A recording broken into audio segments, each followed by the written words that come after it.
We will start with the Pledge of Allegiance, and I'm going to ask Barbara Pearson, the Director of Health and Human Services, to lead us, please.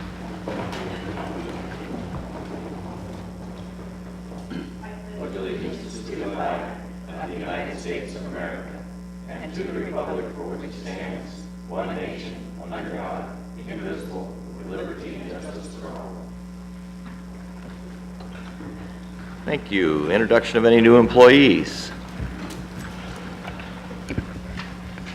Nope. Okay. Report of any actions from closed session by County Council? No reportable actions. All right. At this time, the chair would request any deletions, corrections, or additions to the board at this time. In order to put something on the agenda, for action, it had to arise subsequent to posting the agenda and require action prior to our next meeting. We do have one such item, which I would ask you to find as an urgency item, which would be the authorization to breach Lake Earl and Tolowa. Because of the inclement weather that is anticipated prior to a next board meeting. Move that to agenda. Okay. Second. It's been moved and seconded. Further discussion? Okay, the public comment on this? All those in favor? Aye. Opposed? Carries unanimously. It will be added to the agenda. So now I would like to receive brief reports or announcement relative to the County of Del Norte business, and we'll start with Supervisor Gitlin. Thank you, Mr. Chairman.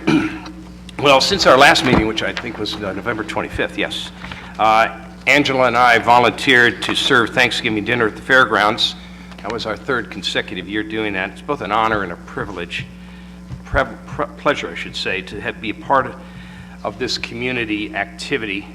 I want to thank the sponsors, including Walmart Store 1910 Crescent City, Joel Benz and Hardwick, who provided all the turkeys. The big thanks to Bicoastal Media, the Triplicate Rural Human Services, and all the volunteers. I think there were about 75 of them who gave them themselves. Particularly, you want to thank Robin Patchy. She's quite a great country singer. I told her to get a contract or something. She's really that good. And of course, Terry Sandler for her superb organizational skills in making this a great annual event. I was honored to be part of the Crescent City Christmas Parade, to be one of its judges. It was a great parade as always. Monday, December 1st, the Visitors Bureau met to discuss and make changes on its website. I was in attendance at the City Council meeting Monday when the Council voted to absorb the modest utility costs associated with the Point of Honor project at the S-curve. And I'd like to recognize the city for standing very tall in support of veterans in helping with those costs. Also, as you read this morning's paper, the city has a new name change. One of its streets, South A Street, will now be next to the Oceanfront Lodge, will now be called Lighthouse Way. Today, Tuesday in Eureka, I was honored to accompany the advisory committee on last chance grade and members Kurt Stremberg and former supervisor Chuck Blackburn when that committee requested and was granted a letter of recommendation and support by the Humboldt County Board of Supervisors to Caltrans to find and build an alternate route around the precarious last chance grade, which is 10 miles south of Crescent City. The Humboldt board voted unanimously to offer its support, and that joins scores of other letters and of other governances and private entities here in Del Norte County in making this issue front and center of importance and finding a permanent solution to the road which most believe will ultimately tumble into the Pacific.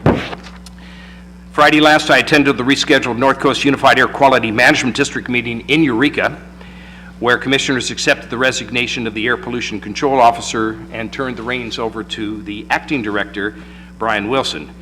Also, constituents and I met with Crescent City Manager Gene Palazzo and Eric Weir, the Public Works Director, and Eric Taylor, the Code Enforcement Officer for the city, to discuss the, well, how can I say it, the odor which is emanating in and around the water treatment facility, and how we can ameliorate those costs, those odors, which are becoming a little more pronounced.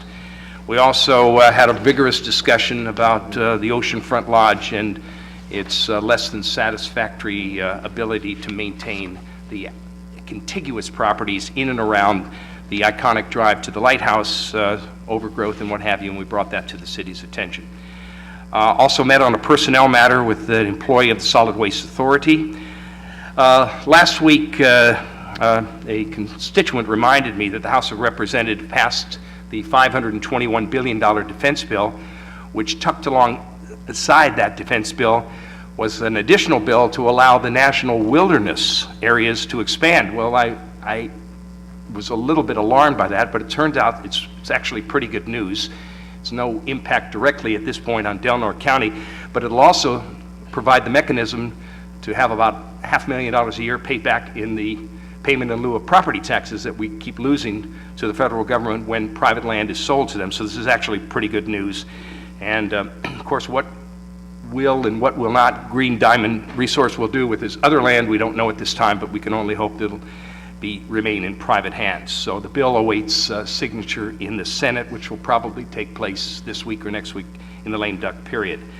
And Sutter Coast Hospital also remains in the news. I want to urge you to mark your calendars for Tuesday, December 16th, when Beverly Hussey continues her lawsuit against the hospital's attempt to downgrade the status from the 49-bed acute care level, which we're currently at, to a 25-bed critical access level. Ms. Hussey alleges that the attempt to downgrade the hospital violates the contract between the hospital and her late husband, who donated the land on Washington Boulevard to Sutter Coast. The public is invited to attend that meeting again at the court date, Tuesday, December 16th, 11 a.m. in the court chambers. And that's my report. Supervisor Hemmingson. Yes, thank you. I am still recovering from right knee replacement surgery, and now I have just had my left knee done as of Friday of last week. So I'm kind of in recovery mode and haven't had a whole lot of meetings, although I did go out of town for Thanksgiving with family and friends, as we do practically every year with family. Like I said, I had my knee surgery on Friday of last week. I attended the North Deal meeting at Caltrans in Eureka, and they're continuing to go forward with the 199 project the best they can. They're dealing with the courts, the court system, and they are incurring delay costs every month that project is not going. The Dr. Fine Bridge construction should start in 2017, hopefully. And they're still working on the Richardson Grove project, and they're hoping to have that possibly 2016 going. They're about an 18-month delay yet on that. So they're moving forward. A lot of retirements are going to be happening within the Highway Patrol and Caltrans. So Charlie Fielder is planning on retiring next year. Mike Riddell, Commander Riddell, here locally is retiring before the end of the year. The Arcata, the Humboldt County commander in Arcata is retiring next year. A lot of retirements going on, so there's going to be a change in staffing, which is going to affect a lot of these projects. You know, we've been working on a lot of these projects, the last chance grade, the 199, 101, or 197 project that we've been working on for a long time. So hopefully that information will be passed along and we won't have any delays because of retirements. But it's not a really good time to be having a lot of retirements. And that's about it for me. Thank you, Jerry, and I appreciate you being such a trooper. It's bad enough to have one knee replacement, but I'm shocked that you're here. Thanks for the effort for the one you just had Friday. Supervisor McClure. Yes, thank you. I missed the last meeting because I was out of town with my children, which hasn't happened in about 3 years that we were all together at one time. So that's where I was, and I apologize for not being here, but there are times when family obviously comes first. So that was where I was. But during my trek, I went to a meeting in San Diego where I was able to have a few minutes to talk with incoming Senate Pro Tem Kevin De Leon on the importance of making sure that the North Coast is represented, because he is from the far south, and he was in agreement with that. And we also talked about the importance of an opening that he has for a position on the Coastal Commission. I talked to him about the importance of possibly appointing someone that was, that could assist the agency in becoming more user-friendly and becoming more of a partner with the constituents of California, as someone, as opposed to an agency that is seen as a roadblock for a lot of people. It's not that every project will ever be, all projects will be approved, but there needs to be a system where applicants feel that their process is honored. And he was in agreement with me on that. And then after that meeting, I also traveled to the swearing in at the State Assembly on December 1st. And there I was able to have a breakfast and spend some time with Tony Atkins and her staff as the Speaker of the Assembly. And she is very in tune to trying to make this work. Oh, I should also say that at the meeting in San Diego, Senate Pro Tem De Leon brought one new senator to introduce to this group of about 200 people. And the one new senator that he brought was Mike McGuire. So that's a really good sign that the leadership has noticed Mike already. So that is a promising event. So I went to the swearing in of the Assembly, and I was invited to be able to be on the floor, which was a great honor to be able to be there during that. But following that, there was a reception for Jim Wood, who is our new Assembly person, and I talked a lot about remembering that during the campaign there was a lot of discussion about making sure you come to Del Norte County and work for Del Norte County, and he assured me that that's going to happen. They don't know their committee assignments yet, so that was still hanging out. Following that, there was a luncheon with Mike McGuire, and Mike is coming up. I think he's going to be here December 19th. His scheduler hasn't made plans of what they're going to do yet, but he wants to bring his Sacramento staff to Crescent City in Del Norte County so they can get, in his own words, a lay of the land, which I thought that was really exciting, because sometimes they'll do a field rep and have that person here, but the people in Sacramento have no clue of what we are talking about when we say last chance grade, or when we say our airport. So this is a way that they can kind of be boots on the ground and get an idea of what our community is doing. We also were able to I was able to have dinner with he and his staff on different issues, and Jason Lyles, who was his campaign manager, now will be his chief of staff. And Jason is out of Healdsburg, I think, and he knows this part of the country as far as Bosco. He was also with Bosco, yeah. So that's exciting news, I think, for us. And I asked Mike what was going to be one of his first plans of what kind of legislation is he thinking about introducing, and he wants to beef up career ladder training in the high schools with ag especially.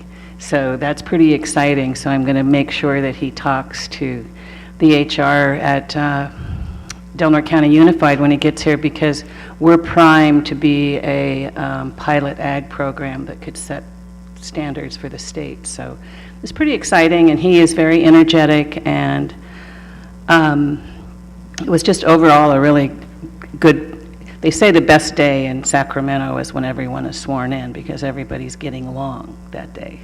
And the next day, all bets are off. So it was a very nice day, and it was very nice to have those contacts and to know that Del Norte County is in the frontal lobe of our elected officials. Thank you. Supervisor Sullivan. Yeah, I'll be a little briefer. Spent Thanksgiving in Napa with my son and family down there, which has been a traditional thing for the last 7 or 8 years. We're in the process of trying to get a tri-agency meeting scheduled, so we'll see. We ran into Thanksgiving weekend and that's always a tough thing to do, but I know we're in the process of getting that set up. And then also attended a couple solid waste management meetings, more recently yesterday morning, in regards to getting the interim director position finished and out, and we're close to the finished product on that, to bring somebody in as kind of a, someone to manage the place for a short period of time until there's a permanent decision in that side. So, and other than that, that's the extent of, yeah. And yeah, kudos to Supervisor Hemmingson. They're, literally less than a week after major surgeries on both knees to make 2 meetings, actually. So good job. Must have been an offensive lineman. I All right, I also had a few, well, not too uneventful, but spent Thanksgiving with the family with the kids. I had a meeting with Steve Barrow. Steve Barrow connected with the Family Resource Center for years and with First Five Del Norte Children and Families Commission. He's going to lead us through some goal setting and some visioning again, update our general plan. And so this was sort of a pre-meeting as to visioning. Attended a webinar at the Family Resource Center, which was Funding the Next Generation, taking a look at how do we support our children, where's the money coming from. The Mental Health Services Act was one of them. I know there's going to be some public hearings on that. And just a strategy. Where's the money going, and is it being spent the way it should be, and what are the results? So you're going to hear more of that in the coming year. Had a Joint Powers Authority for the airport meeting. Things are going well there. And appointed, well, the other thing I was appointed to talk about representation on the North Coast in Del Norte County. There was a Senate bill that was 1077 de Saulnier last year that directed the legislature to appoint a 15-member committee to take a look at road usage fees and to develop a pilot project and a way to score it, to study the road usage charge alternate to the gas tax, gather public comments on the issues concerning the pilot program, and recommend to the Cal State Transportation Authority Secretary the design of the program and to test the alternate road usage fees and the criteria to evaluate it. Those 15, it was in statute that it had to be representatives of the telecommunications industry, highway users groups, data security and privacy industries, et cetera, regional transportation services, natural resource policy making, members of the legislature, and other stakeholders. I got selected to be one of those 15. So Del Norte and rural California supervisors will have a seat at that table. So that's good news, especially since it takes us so many miles to get from one end of our county to the other, and we surely don't want it just based on miles traveled. So that should be good for all of us. And with that, I would ask a report from the CAO. Over the last couple of weeks, we've been working on evaluations. I had various meetings with various departments, different issues that have come up, which is typical. I had a meeting with city staff regarding solid waste and solid waste staff. Meeting with CDD in the city regarding a land use issue, and I'm in the process of developing a response to the Administrative Office of the Courts, their division for maintenance, basically. As the board understands, they took over the courthouse several years ago from the county, and we pay a percentage of any improvements that are done down there, regardless of whether we agree with those improvements or not. So I'll be sending out a response in regards to the process that it'll be positive, but it won't be what I would consider to their end very positive towards their process. They do a lot of single source bidding, and it doesn't necessarily always get the best deals, so we'll be responding to that. Good. This time we'll take up the consent agenda. The consent agenda will include number, which 28, which is the urgency item that we put on the agenda, so that will be taken up as part of the consent agenda, which is the authorization to breach Lake Earl. Can I get a motion on the consent agenda, please? I'll move to approve the consent agenda with the additional urgency item. Can I get a second? The chair will second the consent agenda. Public comment on the consent agenda? Okay, then back to the board. Any other on the consent agenda? Are you looking for Lake Earl? Right, I just added it as an urgency item for which calls for the breaching of Lake Earl. Okay. Back to the board. Comments? Poll a vote, please. Supervisor Hemmingson? Yes, I need to Supervi- recuse myself on item number 10, conflict of interest. Okay. Supervisor Sullivan?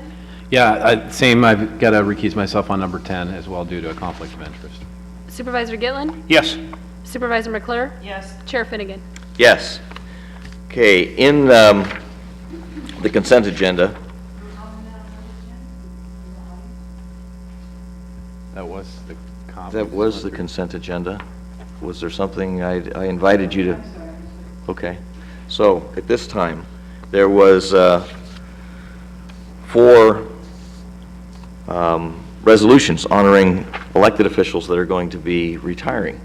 And so we have, going to ask different supervisors to read those resolutions. And the first one would be, number 2, was the resolution honoring Dawn Langston for her service. And Roger, I'd ask you to please read that. With pleasure, Mr. Chairman, and where are you, Dawn? There you are. Well, Dawn, I want to say, first of all, this is a real pleasure to do this. We've had an opportunity to work on revolving loan committee, and, it's not often the tax collector is recognized positive in a lot of areas. So I'm going to take this opportunity to say what a pleasure it has been to work with you over these past 2 years I've been on board.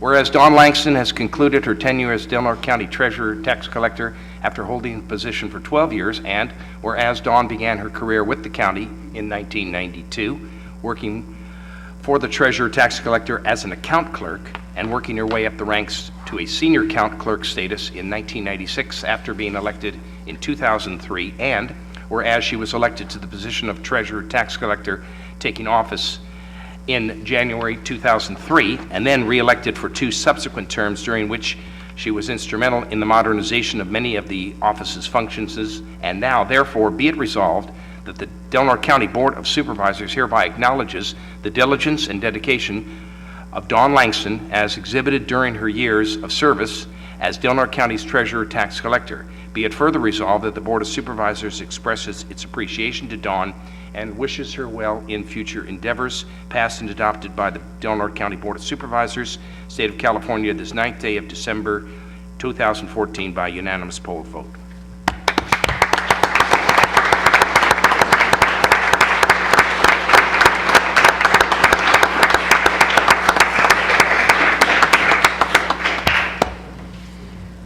I'll be really brief. I just wanted to thank all the members of the community for all their support over these 22-plus years I've worked in the tax collector's office. As you well know, it's not the easiest office to work in, but it's been actually a joy and a pleasure to serve Del Norte County. Thank you. Thank you, Dawn.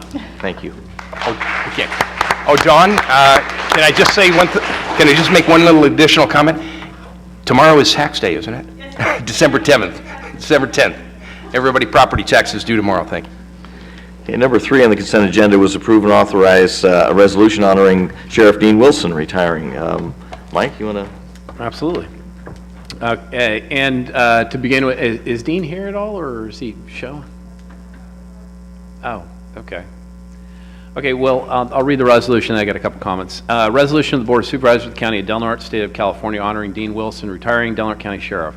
Whereas Dean Wilson was elected Sheriff of Del Norte County in January of 2002, and whereas Dean served 3 terms, 12 years, with the County of Del Norte as Sheriff Coroner, and whereas prior to his tenure with the county, Dean was an employee of the City of Crescent City Police Force for 23 years before he was elected to the position of Sheriff Coroner. And whereas Dean has been a valued county official whose dedicated public service will be sorely missed, and now, therefore, be it resolved that the Del Norte County Board of Supervisors hereby acknowledges the diligence and dedication Sheriff Dean Wilson exhibited during his years of service to the county. And be it further resolved that the Board of Supervisors expresses appreciation and best wishes to Dean and his family, passed and adopted by the Board of Supervisors of the County of Del Norte, State of California, this 9th day of December 2014 by unanimous poll vote.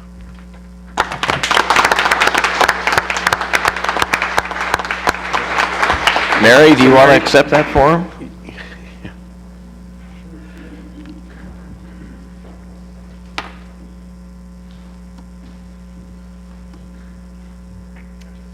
Thank you very much. I'm sure you got hung up at work, otherwise you would tell you how you appreciate this. Thank you. Thank you, Mary.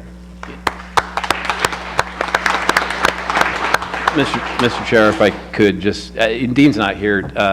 Usually you'd wait for the accolades on that, but Dean was in office for 12 years. That's an extensive amount of time. I know he put a lot of heart and dedication into the service, and we appreciate the dedication on his behalf for Del Norte County, and prior to that was Crest City Police Department. So we wish him well with his retirement, and thanks for your service. Hear, hear.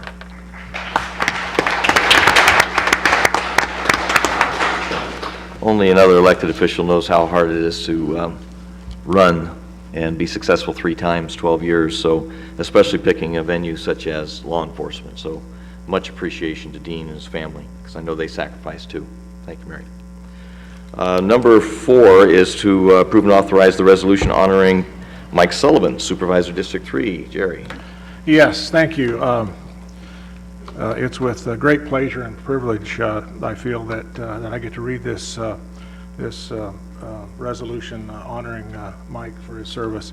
Mike and I were elected to this board at the same time. I've had the privilege of working with him on numerous items very important to the county. I think the 199, 197 project we've been working on for 8 years. The last chance grade, same thing. Just pounding and keep hounding and keep working the airport, Smiths River National Recreation Area, the travel management plan, along with other things. Mike has been, it's been really great to work with him. He's a very diligent, smart guy, and it's really been a pleasure to work with you, Mike. So thanks. And this is a resolution of the Board of Supervisors of the County of Del Norte, State of California, honoring Michael Sullivan, Supervisor District 3. Whereas Mike Sullivan will conclude his service as supervisor on December 31st, 2014, after serving as a member of the Del Norte County Board of Supervisors for 2 terms. And whereas Mike was sworn into office as District 3 Supervisor in January 2007, and whereas Mike has been an advocate for the constituents of District 3, championing the need for a diverse economy, new infrastructure, economic development, and open access to public resources.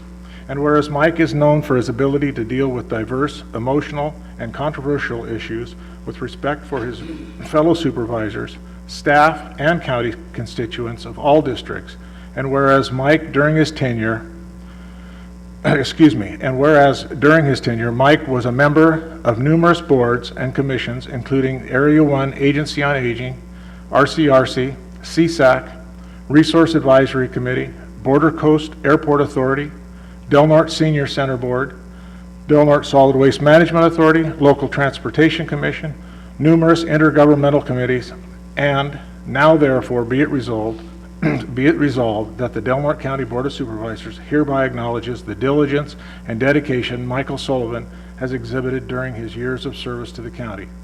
Be it further resolved that the Board of Supervisors expresses appreciation and best wishes to Mike and good luck in his personal endeavors. Passed and adopted by the Board of Supervisors of the County of Del Norte, State of California, this 9th day of December 2014 by unanimous poll vote.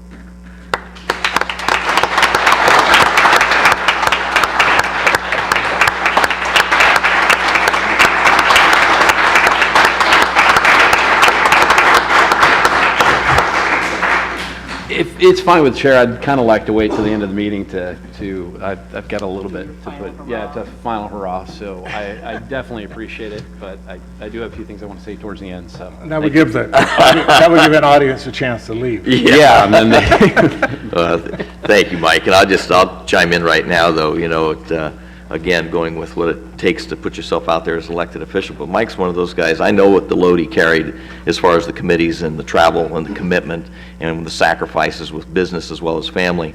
And I don't think most people do know unless you have been a supervisor for a while. And with Mike, it went a little bit further. He didn't stand in line to take credit. The majority of the work was done behind the scenes. It wasn't about accolades. It was about making those trips behind the scenes with the relationships, whether it was for 199, whether it was for Last Chance, whether it was for helping at the airport or the harbor or whatnot. For that, I appreciate it, Mike. It was about community first and yourself second, so thank you. Thank you. And with that, we have one more, which would be to approve and authorize the resolution honoring Louise Wilson as the Del Norte County Assessor retiring. Martha? And I have the honor to read this resolution, and we'll note that in my tenure on this board, probably the least number of complaints of any department have come out at the assessor's office. I think the assessor has attempted to be fair and do the work, and it's hard work because of the downturn that we had and that whole way to try to figure out how to handle all of the different jobs associated with the assessor's office, and the support that the assessor's office does to the other departments in the building is of vital importance, and it's very much appreciated. So with that, I would like to read the resolution, which is a resolution of the Board of Supervisors of the County of Del Norte, State of California, honoring Louise Wilson retiring as the assessor of Del Norte County. Whereas Louise will be retiring as county assessor after 30 years of dedicated service to the County of Del Norte. Whereas Louise first came to work for the County of Del Norte in January of 1984 as an appraiser aide and has worked her way up through the ranks until she was promoted to the position of chief appraiser in January of 2000. Louise was then first elected as assessor in January of 2007. Whereas the citizens of the County of Del Norte, the Del Norte County Assessor-elect, and her staff will greatly miss her leadership, her guidance, her loyal contribution to the County of Del Norte. Whereas Louise will not only be missed for her profound understanding and total dedication to the County of Del Norte, but also for her compassion for the people with which she works and the people who elected her to office. Be it further resolved that the Board of Supervisors expresses appreciation and best wishes to Louise and her husband John, passed and adopted by the Board of Supervisors, County of Del Norte, State of California, this 9th day of December 2014 by unanimous polled vote.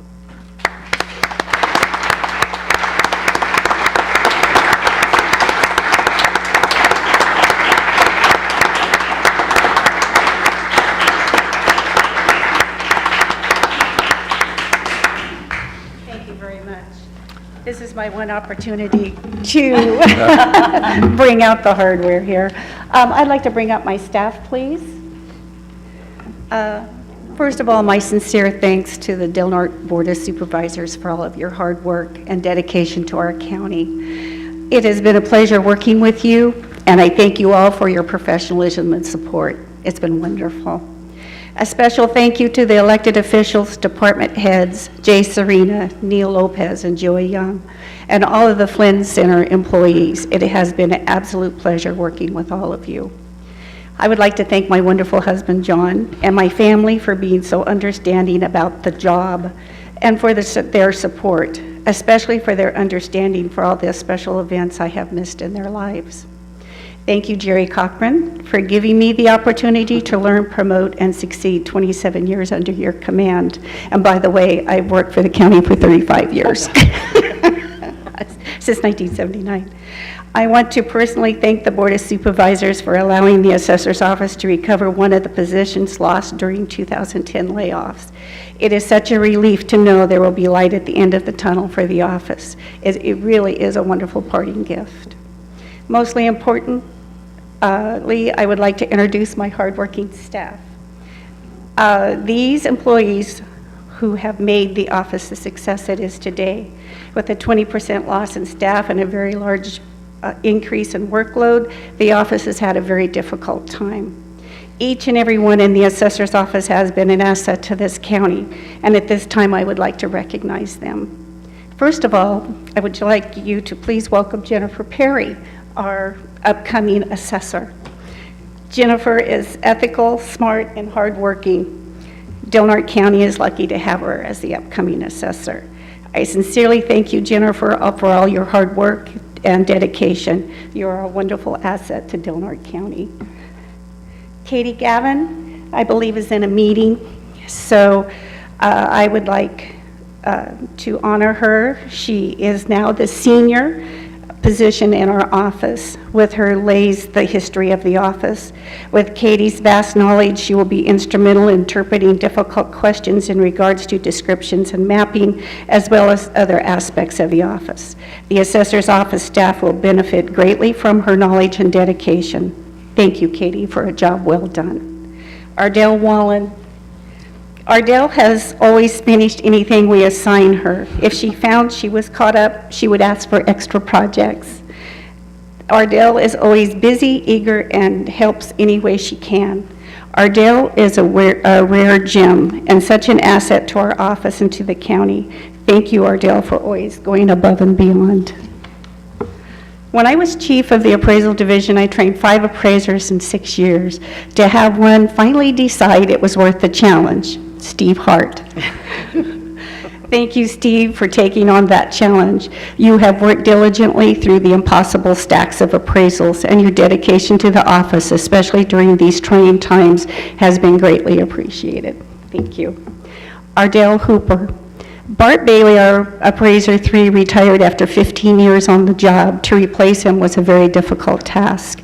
Andrew applied for the position, and again, we found a hardworking, dedicated employee who hit the decks running. Thank you for all your hard work, Andrew. It has been noticed and greatly appreciated. Cheryl Scarlett. With the reorganization of the office in 2013, we were able to rehire Cheryl as an appraiser's aide. Cheryl is eagerly learning her new position and always has a smile on her face, no matter what we are loading her up with. Thank you, Cheryl. We appreciate your hard work, dedication, and desire to learn. Okay, at this time, I'd like to introduce one of our new hires, Brantley Cobb. Brantley worked 10 months as a temporary part-time appraiser's aide. Brantley has been instrumental in doing all of the appraisal field work as well as learning the appraisal procedures. Brantley has, in his spare time, studied and passed 5 online State Board of Equalization appraisal classes. On October 1st, we were able to place Brantley on staff as a full-time appraiser's aide. Another dedicated, hardworking employee. Thank you, Brantley. You are a welcome asset to the office. Sarah Karan is our latest new hire. Pauline Byrne, after 9 years with the assessor's office, retired as of December 2nd, 2014. Sarah is very busy learning and comprehending her new position. Sarah has been a wonderful addition to the assessor's office. She brings professionalism and, again, hard work and dedication to the office. Thank you, Sarah. Justine Bartow-Funk. On October 20th, Justine has joined our appraisal division as a temporary appraiser's aide. She is in the learning stages, but like all of the wonderful employees of the assessor's office, she is up to the challenge, eager to learn, and an asset to the office. Thank you, Justine. Lastly, my heartfelt thanks to the assessor's office staff, to all county employees, and especially to the people of Del Norte. It has been an absolute honor serving you. Thank you.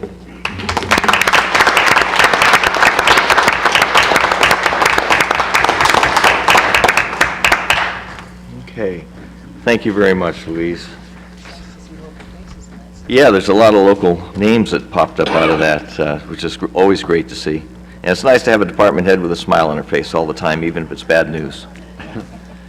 So with that, let's go to the 10:25 timed item, which is public comment. Any member of the public may address the board on any item that is within the purview of the board. If it is a scheduled item, you might want to hold your comments until that item is brought up. However, public comment. Anybody?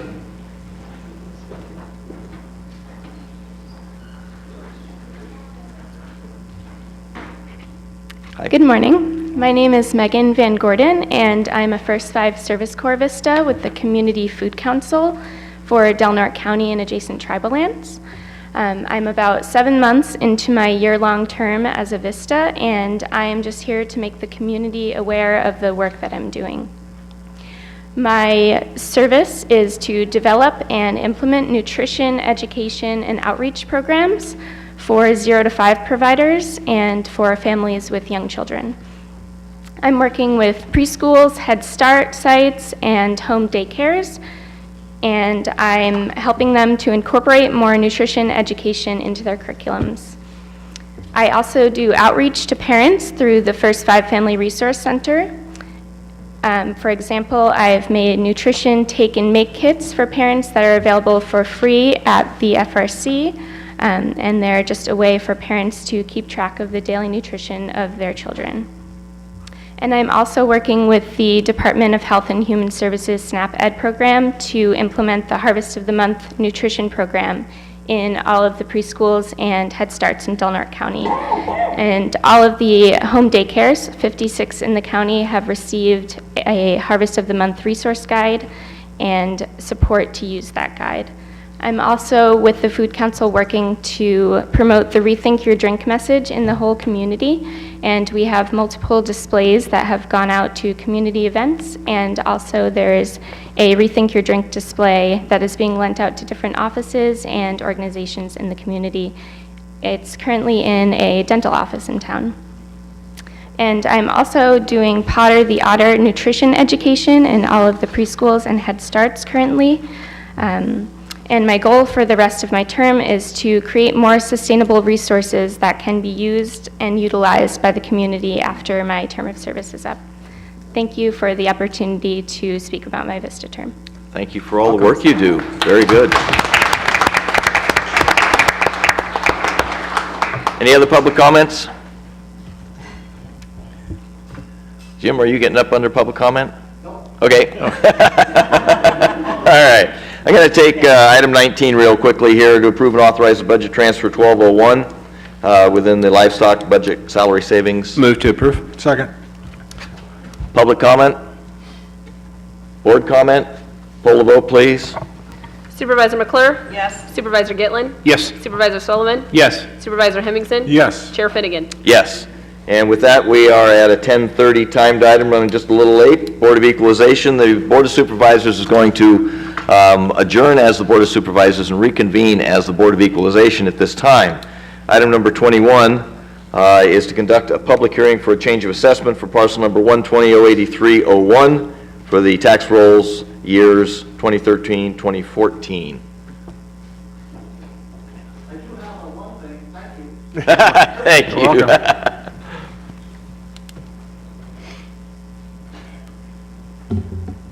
Good morning, Supervisors. Good morning.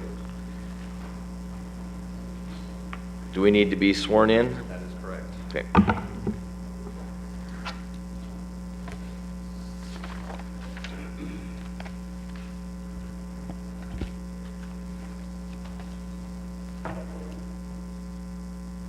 You okay?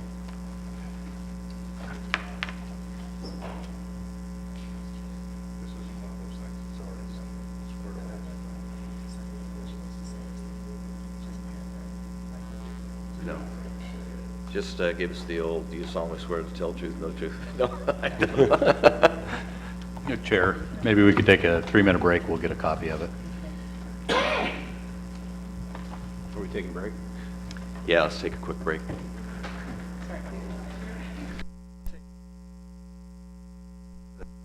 While he's doing that, I'll just, when you... Oh, you're right, we'd have to reconvene. Go ahead. Never mind.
Okay, so we are now meeting as the Board of Equalization.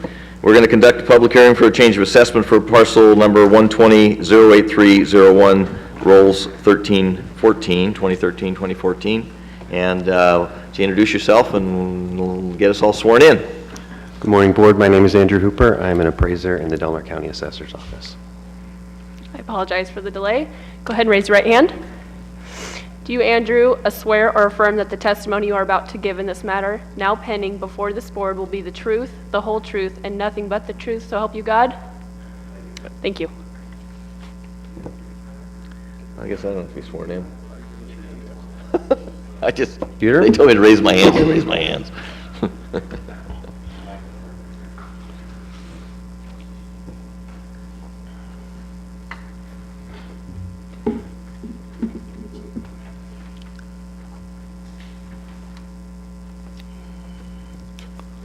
All right, do we need to open the public hearing prior to your testimony or after your testimony? I believe my testimony comes first.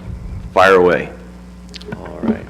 Chair, I believe you need to open the public hearing before. I'm going to open the public hearing just for the heck of it.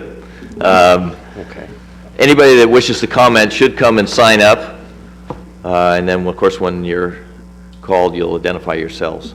We are going to start with the assessor. Appraiser. Go ahead. All right. Can you see the presentation on your computers? All right. To begin, what is being appealed today was initiated in November of 2013. It is a assessment appeal for the regular roll. And what that means is the applicant has called into question the assessor's opinion of value for the land and the improvements of this property. And on the slide, you can see a copy of that. A brief history about this Do you file. have anything in writing to give the board? Sure, I do. Would you just like a copy? Is this the same thing? It's going to be the same thing that's on the PowerPoint. Okay.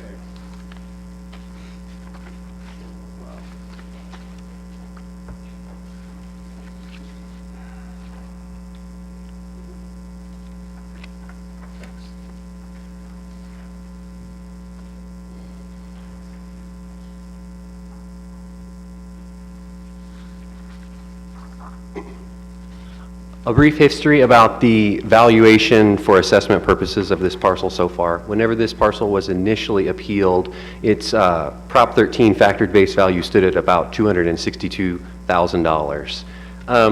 Whenever the appeal was filed, one of the first steps that we always take is to look at its current market value under the Proposition 8 or decline in value program. It was initially lowered to $245,000. Then, based upon further information, the assessment was further lowered to $214,000 for the 2013-2014 regular assessment. So what this means is the application lists a value that has already been lowered. Initial application was for the 262, and we already have it lowered to 214. But the application remains, and here we are. This is the subject property that we're dealing with today.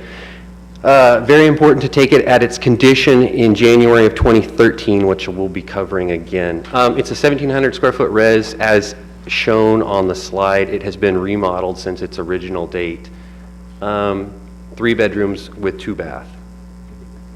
It has a 380 square foot attached garage. It also has a wood covered porch. And this might be the most important aspect of the appraisal. This is a construction in progress shop on the downstairs with storage space upstairs. In a couple of slides, you'll see the condition that it was in January of 2013, which is the valuation date that we're concerned with today. Pictures of the interior, January 15 of 2013 indicates the condition it was found in during the field visit. We have to visit these every lien date to get a condition of how far along the construction is for valuation. Has 220 electrical, measures 1,152 square feet on the upstairs portion. It includes, or was going to include, a full bath. Again, the condition that it was in January of 2013 is what we have to consider today. The downstairs portion is roughly the same size, about 1,200 square feet. So we're talking total square footage of about 2,400 square feet for this building, and this is the condition for January of 2013. How the valuation of this property progressed was two methods become the primary methods to value this property. The first is called the sales comparison approach. This approach proved difficult because of that construction in progress shop. Whenever you're dealing with a sale, most of the time people are not selling their property with a portion of it under construction, a very large portion of it under construction. So the sales comparison approach can begin to indicate a value, but it probably would not finish that indication of value. So we come to the cost approach, essentially the replacement cost new less depreciation of this property. It ends up being the preferred method to use whenever you are valuing construction in progress. So one of the first comparables, and I mentioned the sales comparison approach proved difficult for this appraisal, but what it can do is it can begin the approach. It can give us an idea of what does the market commentary suggest the value of this property would be, and perhaps a blend or a hybrid between the replacement cost new of that garage with the sales comparison approach. So for starters, comparable number 3, J Street, sold in late 2012, and of course we're concerned with the value January of 2013, so this is relatively close to the date that we're concerned with. I'll let you look at the comparisons. The age is roughly equivalent. Keep in mind the remodel that happened on the subject property does make an apples to apples comparison.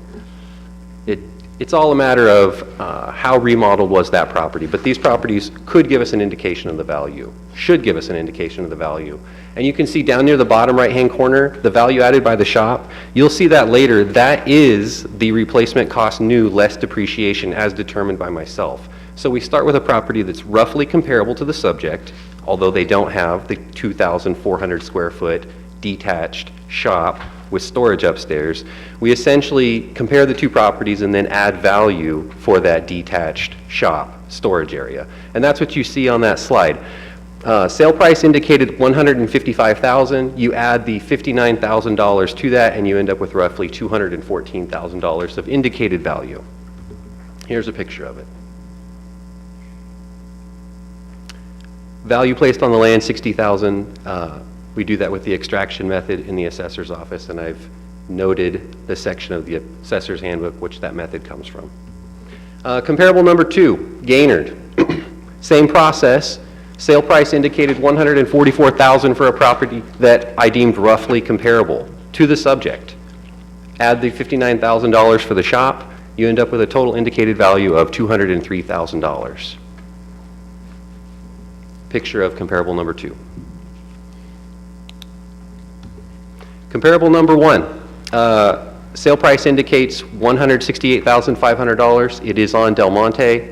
Again, comparable. Add value for the shop using the replacement cost new less depreciation method, $59,000, and we end up in an indicated value of $227,500. Picture of comparable number 1. And the cost approach.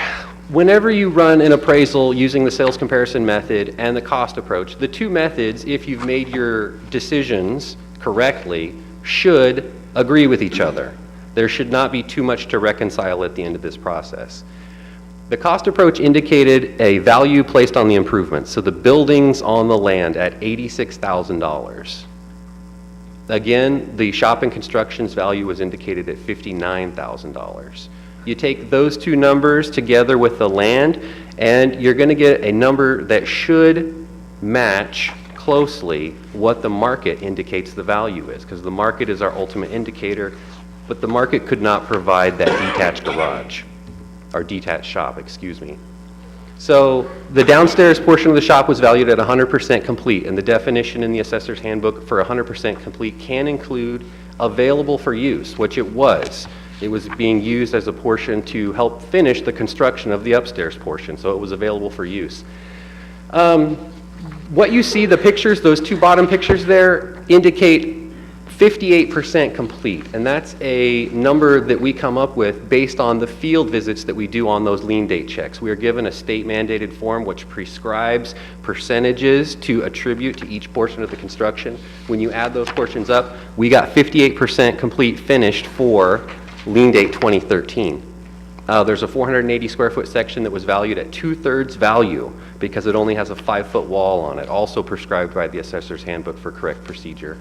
I indicated that the upstairs portion has a full bathroom as well, also listed at 58% complete. So the reconciliation is really one of the more important parts of this. We bring together the sales comparison approach with the cost approach. Value indicated by the cost approach, $214,000. I deemed comparable sale number 1, which we saw earlier, to be the most comparable sale at $227,500. Those two numbers should be reasonably close together, and ultimately it's not a matter of adding them together and dividing and finding an average. It's a matter of which method do you feel being the most appropriate. For me, that was the cost approach, given the overwhelming effect I believe that the shop and storage had on the property. So cost approach was utilized, and assessed value rested at $214,000 for the 13-14 roll. That concludes my presentation. I ask the board for an opportunity to respond to any further testimony. Can I ask you one pertinent question? Is 2 out of the 3 of your comparables are outside of the parameters of the 6-month sale criteria used by regular appraisers? That's a good question. The 6-month criteria, I think you referenced that as being from whom? Any bank appraiser, any lender will not consider, unless it's desperate measures and there's nothing else to consider, they want all your comparable sales to be within a 6-month sale period at the time of the assessment or the loan. Okay. One of the reasons why those sales were included is because it implies, whenever the appraisers practice that, it implies an assumption that the market is moving along at a good clip. It's either inclining or declining at a pretty adjustable rate, which is why they would want to stay as close as possible. What I determined in using my comparable sales is we're not in a market time period where you see rapid increases or rapid decreases. I feel like we've come pretty close to the bottom. So using sales that are a little bit further than 6 months would be appropriate because we're not seeing rapid changes to the market. All right, so acknowledging that you'll reserve the right to rebut. Yes, please. Has anybody signed up? Kylie, would you please call in the order that they signed up? And I believe they'll need to be sworn in as well. If Frank Matringa could come to the board, please.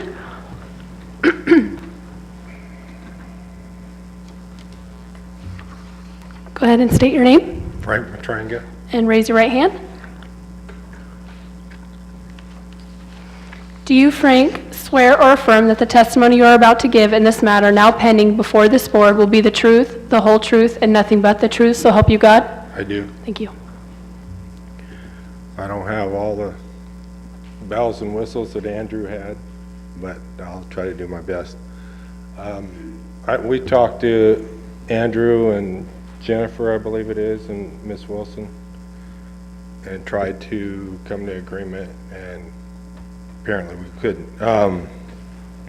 As far as the current assessed value of my property, they showed it 201, which I feel is a fair assessment. Around about a year ago, I had my property refinanced, and the appraised value on my property at that time with my shop, I paid $168 when I bought the property. When it appraised through the bank, it appraised for $155,000 with the shop completely finished. Okay, that might be a little low, and I agree with that to the 201, but as far as some point it had been up at 260, and that's the time in question. And since I've owned the property, I haven't had each time I go to make a payment on my mortgage, it's been different. I mean, I'm trying to keep track of everything, and it just doesn't work. And then I was told that the appraised value on my shop is based on what a contractor would have to pay to do it. I did this all 99% myself. And one of the other things I would feel that you know, I know that we don't have not everybody owns their home in the area, and the homeowners are the ones that bear the grunt on the taxes. Now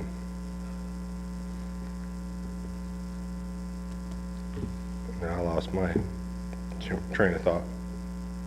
And if we keep raising the prices, taxes on everybody, and you get penalized every time you want to make an improvement to your house, I think all of us would like to have everybody have a nice house and not have, you know, a rundown building next to you. That kind of deters me from wanting to do anything further to my place. You know, if every time I do an improvement, I'm going to have to pay more on my taxes every year. And, you know, that's pretty much it. I just feel that I praised it too high compared to what a bank would appraise my property for, and they walked through the house, not just did a drive-by, or not, you know, just had a drive-by and said, oh, this is what the property's worth. I know Andrew came through and looked at my shop when it was in progress, but that's the only thing, not the house. And I've owned several homes, and you never get a value placed on the garage, the square footage of the garage. It's always based on the living space. And nobody ever walked through my house, they just drove by. Except for the bank, and the bank went through. And then I was told by Andrew and Miss Wilson that the banks tend to appraise low or whatever, but the banks are the people that lend the money on the homes. If you can't get more than 155 for your house, then you know, they're not going to give you any more money. And I was told, oh well, somebody can come in with more money and pay that difference. People just don't do that. And with that, I rest. Thank you. Any other public comment? Okay, then I'm going to go ahead and close the public hearing at this time. I'm going to invite the assessor to rebut any of those or add to any of the comments. All right, clarify. Thank you for the opportunity. Let's see, can we bring back up the presentation? Very good.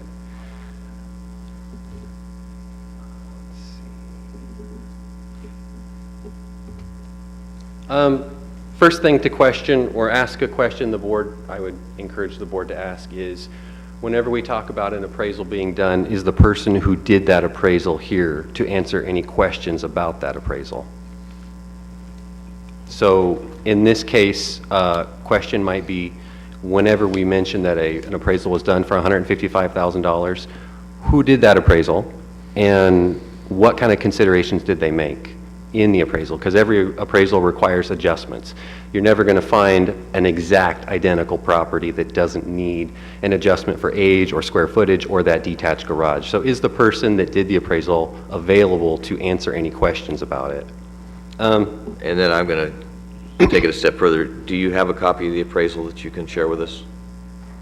I provided copies when I put it in my deal. And it should have been in the package. I made 8 packages. It's been 2 years, so I'm going to place mine. I was looking for everywhere, but I didn't make packages. Do you have a copy of the appraisal for us as part of that package? I don't believe I have a completed copy of it, no. Okay. Go ahead. Next question is, in the said appraisal, it indicates that the purpose of that appraisal is for a mortgage refinance purpose only. That little picture is a bit small to read, so I went ahead and typed out what it says there. It indicates that no additional intended users are identified by the appraiser, by the person who conducted that appraisal. And also a question that I would encourage you to ask is, whenever the appraisal itself indicates that it's for a mortgage finance purpose only, does risk come into effect there? Whenever a bank looks to lend money, do they take a certain risk factor into account with how much money they're willing to lend? Another question to consider. Basic rule for an appeals board to, and an appraiser to consider as codified in the R&T is sales that are beyond 90 days past the event date need to not be considered. In this case, the event date is January 1, 2013. So any sales past the end of March should not be included. But this is a copy of some of the comparable sales that were used to generate that $155,000 number. You can see there is a comparable sale number 1, which I will take the mouse and just kind of circle around here. Comparable sale number 2 and comparable sale number 3 right here. Comparable sales 1 and 2 happened in April of 2013, which places them beyond a legal time frame which I'm even allowed to consider. They may be comparable, but to consider them would be inappropriate in a decision. Comparable sale number 3 did happen in March of 2013, so it is something that can be considered. If you look down here at the bottom, this is a summary of what is called the gross adjustment to a sale. This indicates how close did this sale start out to my subject property? How different is it? And 20% indicates how much value needed to be changed in order to make that comparable sale more similar to the subject. A little bit more on comparable sale number 3, some things I've highlighted here. And this goes back to, is the appraiser that did this appraisal here to answer these kinds of questions? The appraiser made an adjustment of $30 per square foot for the size adjustment. My question is, where did that $30 per square foot come from? Why wasn't it $25? Why wasn't it $35? That person would probably need to answer that question if they're going to indicate a value for the property. Next is $5,000 for the difference between a single car garage and a double car garage. What sales was that generated from? Is $5,000 an arbitrary number, or can that number be substantiated with market evidence? Next question, how was it determined that a shop that is larger than the residence and has a full bath upstairs was recognized as only adding $10,000 of value to the property? How can we prove that? Where did $10,000 come from? With the exclusion of comparable sale 1 and 2, that only leaves us this sale, number 3, to consider. There are other sales that we're going to get to in a minute, but that one of them is disallowed and the other 2 are only active listings, which leaves comparable sale number 3. How can we use this one sale to determine the value of the property with these questions unanswered? This is comparable sale 4, 5, and 6, and I've circled with the arrows on here that comparable 4 is outside the 90 days, and 5 and 6 are only active listings. They don't indicate an actual sale. So, in conclusion, the burden of proof does fall upon the assessor's office to establish with a preponderance of evidence the market value for this property. I am hoping that with the information I've provided and the questions that I've encouraged you to ask, that preponderance of evidence has been provided and that you uphold the assessor's opinion of value at $214,000. Thank you. Can I ask you a question regarding the 2001? Where did that come up? $2001 was mentioned. Was that? $201,000. $201,000. Was that? Thank you for bringing that up. The $201,000 indicates a value for a period of time which I don't think the board is allowed to consider. The value that we're talking to is January 1 of 2013. If it is established on the record that any kind of consideration was made outside of that event date, it could be viewed as an inappropriate consideration. It's well beyond 90 days, and it's not the date that's in question. I understood it to be a compromise that was being offered from the... Negative. Okay. I thought it was the amount that's being billed now. Correct. Okay. And the time period that we're talking about is for a prior roll, not for a 14-15 roll, which the bills are being paid for now. So help me out here, then if it's being considered more to the present condition, why is it being valued less? Why is it being considered to the present condition? If you said we can't consider it because it was after more than 90 days after January the 13th, and that value is 200, and your value now is 214, but that value is 201? Correct. It's not computing for me. Okay. What the situation is we need to establish the value on January 1 of 2013 for this hearing. Right. And what you've heard as $201,000 is the value that was established for January 1 of 2014, which is well beyond the time frame that's even being appealed. That value is not even open for consideration yet. Okay. So it dropped by $13,000? That would be correct, in my opinion.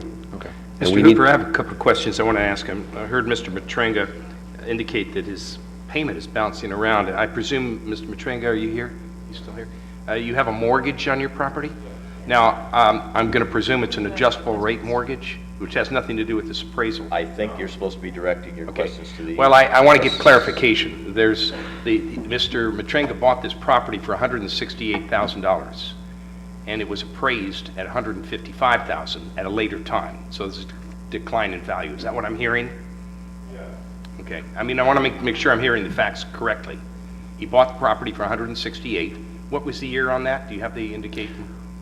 Well, whenever we're considering a date of January 1, 2013, events regarding the purchase of the property prior and what was paid for it, they may not have any indication of anything of bearing on January 1. No, I'm just following the bouncing ball, and I'm going from the history of this, and I'm saying that was there a decline in value adjustment made when the property, from this point on? Has there been a decline in value adjustment from 2014 on?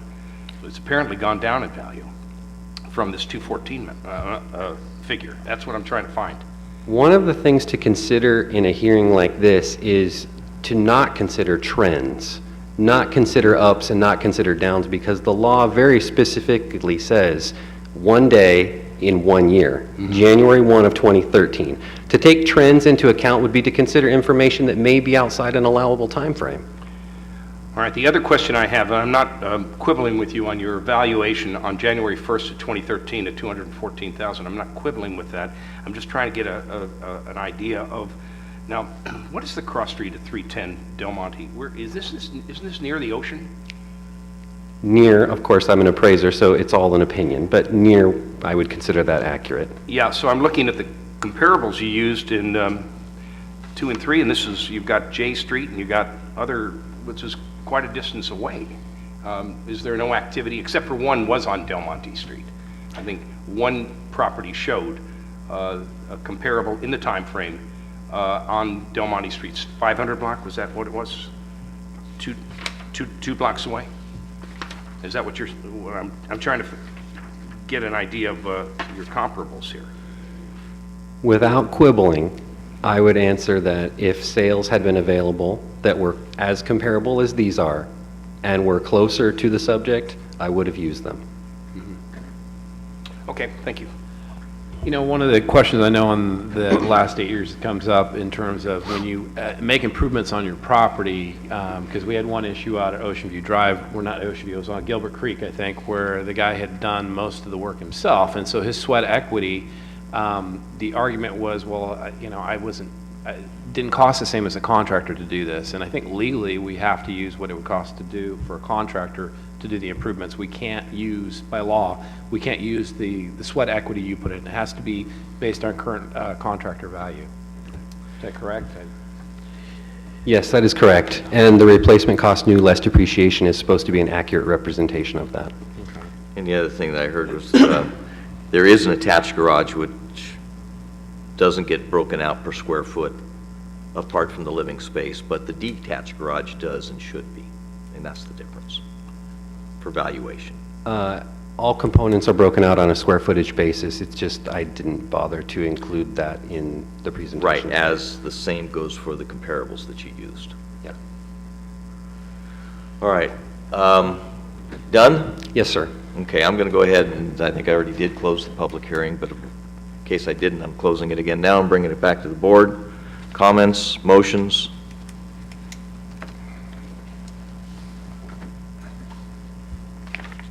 What's your pleasure?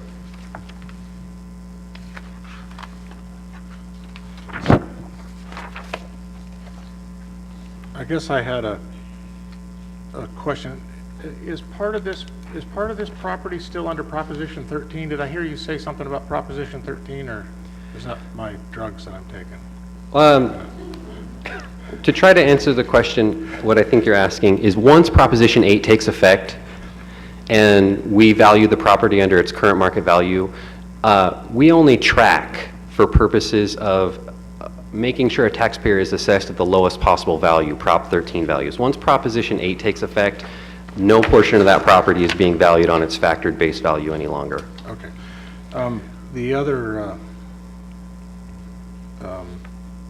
thing that I had now, what you're saying is that the 2013-14 roll, which is what we're looking at here, is 201,000? Or No. 214? 214,000, that is correct. And the 14-15 is going to be 2001? To answer your question, that is correct. Okay. So the value of that house has actually come down since 2014, and that's what we're looking at. That is correct. It has been lowered an additional $13,000 between January 1, 2013 and January 1, 2014. Apparently, that's been the trend, because you had a 262 was the base, down to 245, now down to 214, and next year, subject to whatever you come up with. Yes, sir. Okay. Can I get a motion, please? Go ahead. And the reason that we have this changing target is because there was still a permit out that hadn't been finalized? To give you some background on the changing target, initially it started out at the 262, I believe, which is the Proposition 13 value. Whenever we initially valued it for the current market value, we reduced it to $245,000. With that $245,000, there was an assumption on my part, which was incorrect, and that's that the upstairs portion with the full bathroom would eventually be used as a residential space. The permit specifically prohibits that. Therefore, the value was dropped from 245 to 214 to reflect it's not supposed to be residential space, even though it has a bathroom. And what triggered the 214 to the 201? To answer the question, it would be the same appraisal. The difference would be the market conditions on January 1, 2013 and the market conditions on January 1, 2014. Okay, thank you. So to be clear, either we have to develop a motion to uphold the findings, or we have to direct you to find different findings. I don't believe that's accurate. It would be, you would decide a value for this 13-14 roll, Right. and your corrections would need to go to the auditor's office, I believe, and the auditor would make the corrections. Okay. But our corrections would need to have findings. Yes, sir, I believe so. Okay. Can I get a motion on this one way or another, please?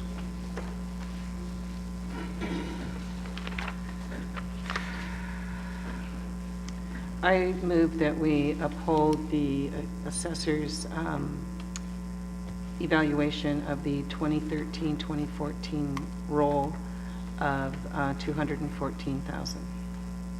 Is there a second? Yeah, I'll second that. It's been moved and seconded. Further discussion? Public comment? Further discussion at the board level? I Hold have the a vote. comment on board discussion here. I'm a little troubled on this, what I call this bouncing ball going back and forth. It went up in value on a certain date, now it's coming down in value. Whatever way with this board votes, I would strongly suggest to Mr. Matranga to apply for a decline in value for the years in question, if it's within that window, to see if even 201 is an accurate figure. That's what it is. So That's what he's doing. I know. If you haven't done that, an appeal that we're appealing, we're talking about 2013, 2014 right now. We're not talking about the decline in value 2014, 2015. Correct. Okay. So having said that, I think I have to look at the evidence on a given date, in this date being January 1st, 2013. It looks as though the comparables bear out a $214,000 opinion of value. Hold the vote, please. Supervisor Sullivan? Yes. Supervisor Gitlin? Yes. Supervisor McClure? Yes. Supervisor Hemmingson? Yes. Chair Finnegan? Yes. Number 22 is to continue a public hearing to adopt the attached resolutions, vacation for We each. need to- We're going to adjourn the Board of Equalization. We are now going to be sitting as the Board of Supervisors again. So thank you for that. Council, on this item, I believe that, is this the one myself and Supervisor Hemmingson will be recusing ourselves on? Yes, that's correct. And what is the procedure for establishing the chair? It's the most senior supervisor. Okay, Supervisor McClure, you got it. Okay, and we're on what number? 22.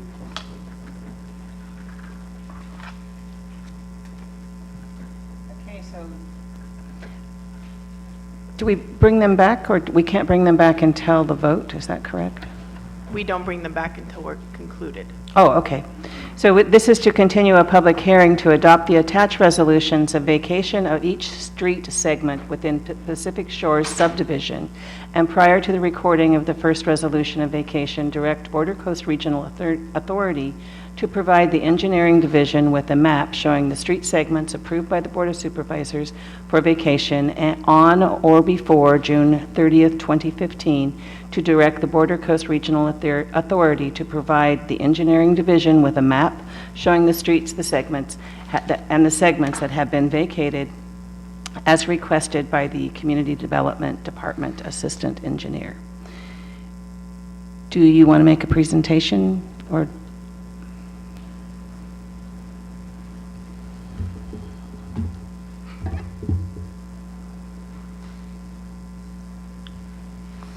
I don't have a formal presentation on this item. Basically, the Border Coast Regional Airport Authority has requested the vacation of several street segments within the Pacific Shores subdivision. Several findings have to be made in order for this to occur, and those findings are included in the resolution of vacation. We also have recently received a letter from the attorney for the Pacific Shores Property Owners Association, and I believe you should have received a copy this morning. Can you identify that person by name, please? Kelly Smith. Thank you. And if you would like me to read it or read staff's responses, I can do that. We do have it, but maybe we need it read for the record. Okay. So we received the following email from Kelly T. Smith, representing the Pacific Shores Property Owners Association. It says, please take notice that the Pacific Shores Property Owners Association objects to the street vacation noticed for the Pacific Shores subdivision. The closures will impact the general access to all lots in the subdivision. The notice of action is not in compliance with the requirements of notice postings and distribution found in the California Streets and Highways Code. The notice does not indicate the full nature of the vacation or even what agency is conducting the public hearing. Furthermore, the collective vacations constitute a rezoning of those areas of the subdivision without any notice, public hearing, or approvals. Also, the owners transmitted to you an email on November 14th containing a Public Records Act request for information relating to the street vacation, in particular the map referenced in the notice apparently sent by the county. I have received no response whatsoever. If the documents are not produced within the statutory time, we will be forced to file a court action to obtain them. Thank you for your attention to this matter, Kelly T. Smith. And so staff went ahead and wrote out responses to this particular email, and I will read that letter. Dear Chair Finnegan, we received an email from Kelly T. Smith on behalf of the Pacific Shores Property Owners Association. The email objects to the proposed street vacations within the Pacific Shores subdivision. The following statements were made. Statement 1, the closure will impact the general access to all lots in the subdivision. The response of staff, in general, the closure will impact the general access to the majority of lots within the subdivision. However, legal access to all parcels will be maintained. Statement 2, the notice of action is not in compliance with the requirements of notice posting and distribution found in the California Streets and Highways Code. The notice does not indicate the full nature of the vacation or even what agency is conducting the public hearing. The response of staff developed the public hearing using Section 8320 of the California Streets and Highways Code. It is the opinion of staff that the notice does indicate the full nature of the vacation and that it is unnecessary to state the agency conducting the public hearing. Yes, staff did not specifically mention that Del Norte County is conducting the public hearing. However, staff mailed the public hearing notices to the property owners in envelopes with a return address of the County of Del Norte. The referenced map is available at the County of Del Norte, and the address for the public hearing is the county's board chambers. The third statement. Furthermore, the collective vacations constitute a rezoning of those areas of the subdivision without any notice, public hearing, or approvals. The response of staff. The Pacific Shore subdivision is not included in the Del Norte County General Plan, nor has zoning for the area been certified by the California Coastal Commission. Therefore, a rezoning could not occur since an existing zoning does not exist. The email goes on to inquire upon the status of the Pacific Shores Property Owners Association public record request, which County Council is in the process of responding to. Thank you for putting that into the record. Just for clarification, County Council did respond to that request. He has received a response well over about 2 weeks ago now. Okay, thank you. Are there any board questions to the engineering staff at this point, or can I open, I will open it up for a public comment? I mean, this is, just for the record, it's a continuance from last meeting. Right. Just do the numbers, so, yeah. So is there public comment on this item? You'll have 3 minutes, and please cite your name for the record. Milton Joseph Drew. I've been out at Pacific Shores for 3 years. I know the roads out there. Some of the roads that they are going to take out and make back to wetland are already wetland. It's kind of ridiculous. I had the map, I've studied it, and that's basically my comment. Okay, thank you. Is there any further public comment? I'll close the hearing and bring it back to the board. Is there any comment? No, at this point, it's kind of a foregone conclusion from my opinion anyways. Nothing's really changed between last meeting and this meeting to change my vote on it. So I would go ahead and move to approve the resolution of vacation, direct the Board of Coast Regional Airport Authority to provide the engineering division with a map showing the street segments approved by the Board of Supervisors for vacation, and on or before June 30th, 2015, direct the Board of Coast Regional Airport Authority to provide the engineering division with a map showing the street segments that have been vacated as requested by the Community Development Department Assistant Engineer. Yeah, it's a mouthful, Supervisor Is there a Sullivan. second?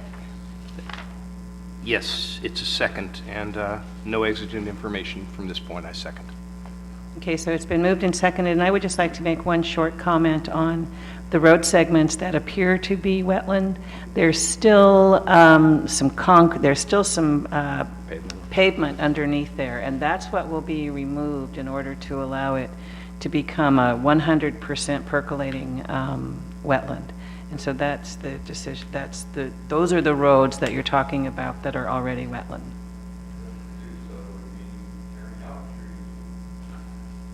I know it's truly a catch-22 when there's a restoration project, because many times a restoration project will require some degradation of the plant life and the soil construction that's there.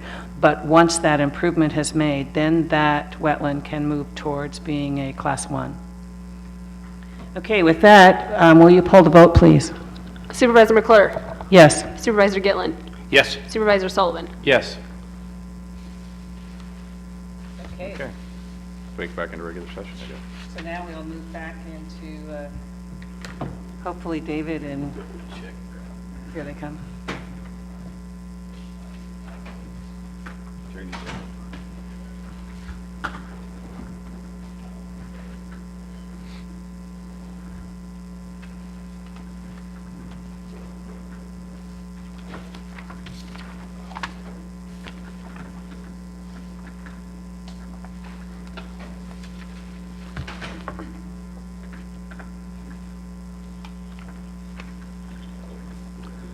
Thank you, Martha.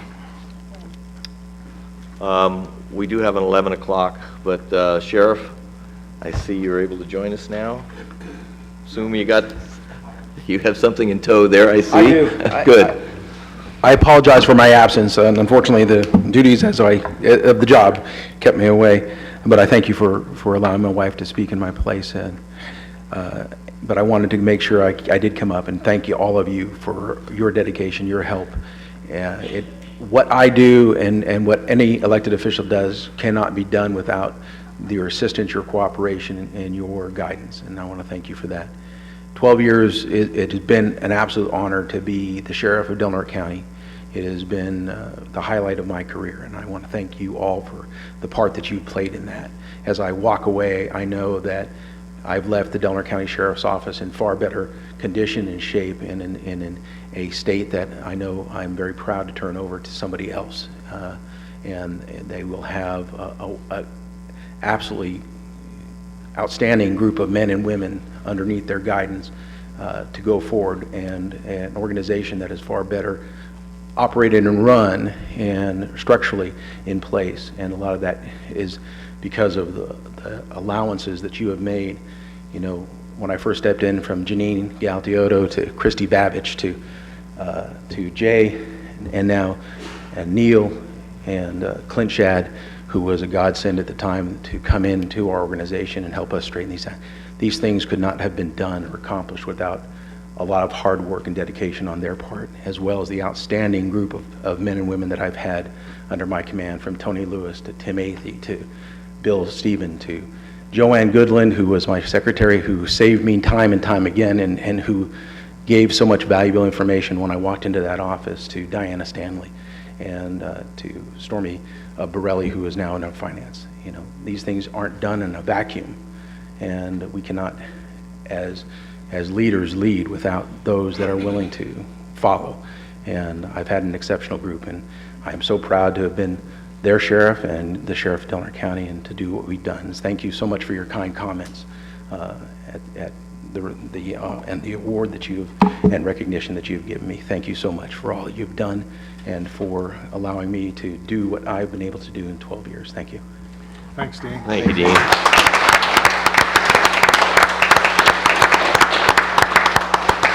Dean, I don't know whether you go back and look at these tapes or not. You'll hear some comments, and I won't try to repeat everything, but it's a special breed that's an elected official that puts yourself out there for the public humiliation. And you chose one of the toughest venues there is carrying a badge and a gun. And I thank you for all your efforts and contributions to this community over the past several years. Thank you. Thank you, Dean. Thanks, Dean. We have an 11 o'clock timed item, which is a presentation for the update regarding the children from our sister city, I believe, in Japan. Good morning. Good morning. Get the honor of providing the feel-good moment of the day. Well, let's hope it's not the only one. So, we have a short video to show you. Last year, as many of you know, we traveled to Japan to return the boat that washed up here on the shore. And Facebook followed us over and put this video together. It's a short video. We'll show it right now.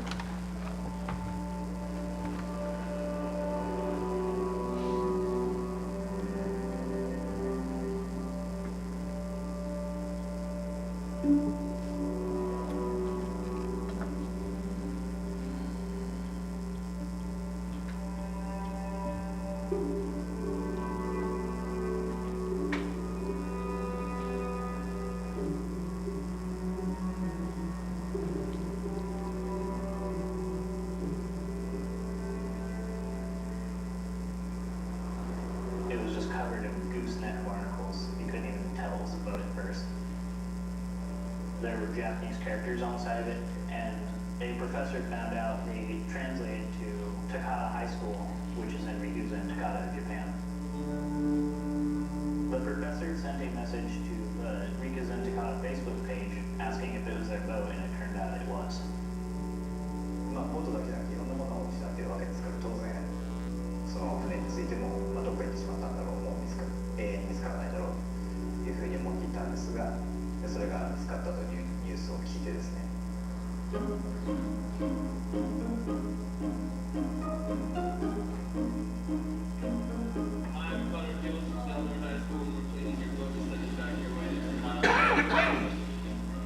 Before the boat washed ashore, we had never heard of Rikuza and Takata, but we were very surprised to hear about the similarities between our two small fishing communities. We have had tsunamis of our own. We had the big 64 tsunami that took out all downtown Crescent City. We had a tsunami that they was caused by the same earthquake, but ours was much smaller, thankfully.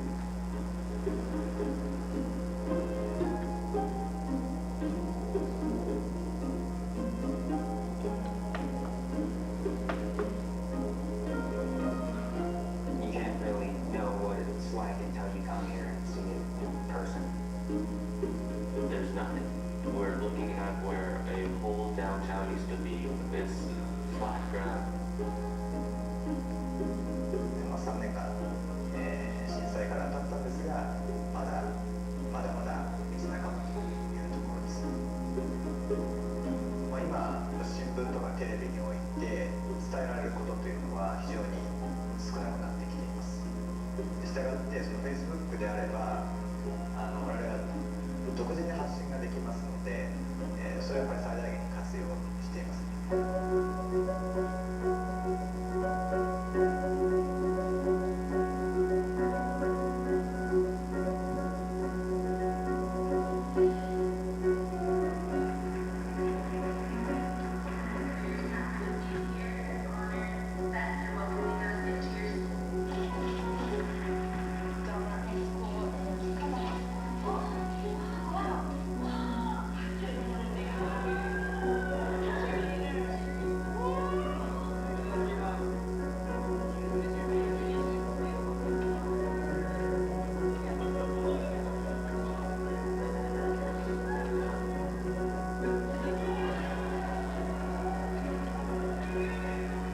Realizing what happened to this city and realizing that this could happen to our city at any time, this isn't just about a vote for them. I think of it as about a vote for us too. It took 2 whole years for the boat to travel all the way across the Pacific Ocean, over 5,000 miles. ボートがですね、ものすごく離れた距離を横断して、アメリカに流れ着いて、そしてまたそれが戻ってきたという、これはもう奇跡以外の何物ではないというふうに思っています。ですから、この奇跡がですね、復興のシンボルとなって、クレセントシティと陸前高田市をつなぎ、架け橋になってくれればいいなということを強く期待しています。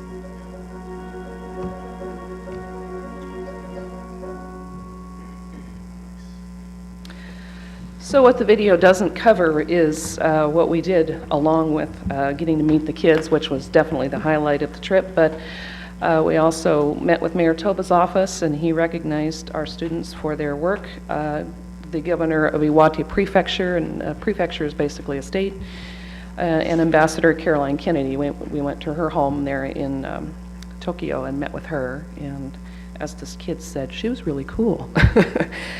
There was media coverage nonstop, and in fact, when we got back down to Tokyo, Rikuzen Takata is 5 hours from Tokyo.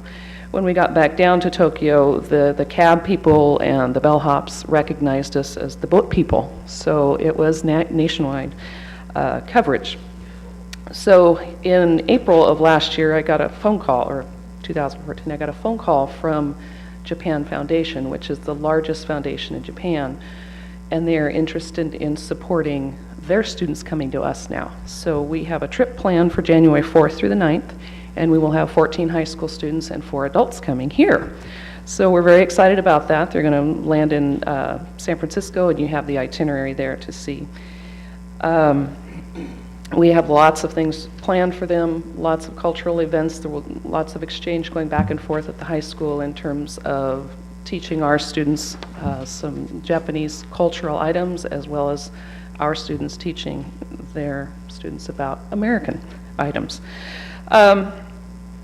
Rikuzen Takata at this point still is non-existent. The high school will be done, I believe, in March. And so I know Caroline Kennedy talked to us extensively about a sister city or a sister school agreement, and we're working on the sister school part, but because the city doesn't exist, the sister city part will have to wait. We're coming to you today, Mrs. Henderson and I are coming to you today to request that we provide some sort of official welcome for them, and that would hopefully be something that you could provide either through a meeting or a few of you coming to one of the events that we're going to have and formally recognizing them, which would mean either through a certificate or some sort of a gift, and we got all these little pins they gave us. So it doesn't have to be anything grand, but the gesture would certainly be wonderful to have happen. So that's basically it. That's what we're here for, and we hope that you, in some way, we can work with you and figure out how you would like to be a part of this. It's going to be neat. Ms. Parker, can I ask you a couple of questions? First of all, what a wonderful presentation. Thank you. It was very touching, and I'm hearing the dates that the group is coming to Del Norte County is January 14th? 4th. 4th, okay. 4th through the 9th. So the 9th, and unfortunately, they'll miss our Board of Supervisors meeting. I realize that. What kind of housing arrangements are you making arrangements for the crew to come, the folks to come over? The adults, by the generous offer of Chris and Lisa Howard, will be staying with them, and then also the students will be staying with other students. So we have applications from Del Norte High students who will take a few kids home each night, and so they'll have some exposure there back and forth to develop a relationship. And how many students are coming over? 14. 14. I think this is a wonderful thing. I'd like to offer a home for an event if you so choose. We're down there, and that would be a wonderful thing to welcome these people. This is a great lesson in international relations and goodwill, and they've done a wonderful job. I'm very impressed. Ditto. Great job, and I hope you coordinate with Jay, and Jay, Yes. the applicable county officials attend the appropriate meetings. Yeah, there have been a couple of meetings. I've missed the last one, but we will assist in putting together something, either a special meeting or one of the events, whichever actually works out to be the best. You do. But do it we'll have both things. in one. Yeah, we'll have things set up for the board. You can call a remote board meeting at one of the events. Yeah. Wonderful. Okay, Okay, thank great you for your presentation. time. Thank you, Colleen. Thanks. Colleen, I just have a question that, and I don't know what we have availability-wise to be able to pull it off, but it seems to me that with the lunch with the Interact kids, that there should be some way that the community could possibly feed them crab. On the Thursday event, Cindy actually has a meeting Chris City scheduled. Rotary. And we will be doing a crab event there. There's a potluck dinner, and that'll be a crab. Oh, so they meal. already have crab? Mhm. Okay. Yeah. Just wanted to make sure they Yes. had the treat of our, Absolutely. of our coast. Very cool. Thank you All right, very, thank you. very much. All right, that takes us to 11:15, item presentation. Might look familiar to some of you. This is a presentation regarding Comcast Time Warner corporate consolidation. Dan, do you want to take the lead on this? Dan is the director of our IT department. All right, so you had a request from CETF, the California Emerging Technology Fund, to write a letter to ask that if the transfer from Charter to Comcast took place, that there be some stipulations or that they be required to follow. Basically, a lot of it was some of their own Comcast own policies already, but to make sure that they actually follow through on these. And it has to deal with low-income programs and performance standards and establishing an oversight committee, and just taking the opportunity when a transfer happens to kind of make sure our voices are heard and that they follow through and that these programs take place. I asked Sean McLaughlin here from Access Humboldt. He's the executive director of Access Humboldt, and I really like his input. Access Humboldt is a group that was formed by the county of Humboldt, and every city in Humboldt County got together and released their interest in the franchise agreements with the cable company there, and let Access Humboldt manage that for them and basically promote how they handle their channels. And he has a wealth of knowledge, so I've invited him to come here and speak to it. He also provided, and I can hand out a letter. It mimics the CETF letter, but he put another spin on it, and unfortunately I didn't get till late last night, so I'll provide it to you now. But it has the same points, and he included a few other points that are a little more local to us, and I think it'd be good to get. So I'll do Sean, come on up, and I'll hand this out. Sean, I didn't recognize you without your Hawaiian shirt. Aloha. Aloha, Supervisor Finnegan and the members of the Del Norte County Board of Supervisors and your excellent staff and the public here. I'm Sean McLaughlin, Executive Director for Access Humboldt. And as Dan said, we've been sort of following the progress of the industry and the changes. And so I apologize for the lateness of my draft suggested letter to you, but if you look at the first page, there's 4 main bullet points that I just want to sort of review for you quickly. But before I do that, let me just set the stage, because basically this Comcast acquisition of Time Warner is a huge national issue. You've probably been reading about it, and nationally, maybe other counties that are more affected than you. You've heard from your colleagues in other counties. Essentially, this is the largest cable system operator in the nation, acquiring the second largest cable operating system in the nation. And it was such a big deal that they had to split off a big piece of it, and that's where Charter comes into the mix. They had to swap out systems because it was an unacceptably large transaction for antitrust reasons. They peeled off a chunk and did a whole separate deal, originally under a company called Spinco, ironically. Yeah, how convenient. Because, and it was all pretty transparent that they had to do this, and this is how you got involved, right, through Charter. Humboldt County is not directly impacted. We don't have any of these companies operating. So mostly my interest in this comes from the national and state policy issues. But what it does mean is that in California, you will not have any Charter or Time Warner. Basically, Comcast will become the dominant provider in the entire state of California. So this affects state policy. So in addition to the federal, so the federal review is happening at the Federal Trade Commission and at the Federal Communications Commission. And if you've been following the national press, you would see that actually that was held. There was a pause put on that whole proceeding because the FCC had asked Comcast and Time Warner for what the industry considered proprietary information that they could not get access to, release information to evaluate the deal. That got tied up in court, and that is actually still pending, whether they have access to that proprietary information or not. But just last week, or the week before, the FCC restarted the clock, and so that proceeding is actually moving ahead now at the FCC. So I'm just giving you this is sort of out there stuff in the federal landscape. But the State Public Utilities Commission also opened a proceeding to look at what are the impacts going to be in the state of California. So you have a federal proceeding and a state proceeding, both about this issue. And now, so that's the stage that we're on here. So what is recommended to you is a letter from you to the FCC, and I would suggest copying the Public Utilities Commission as well. And it's built upon information that you got from the California Emerging Technologies Fund.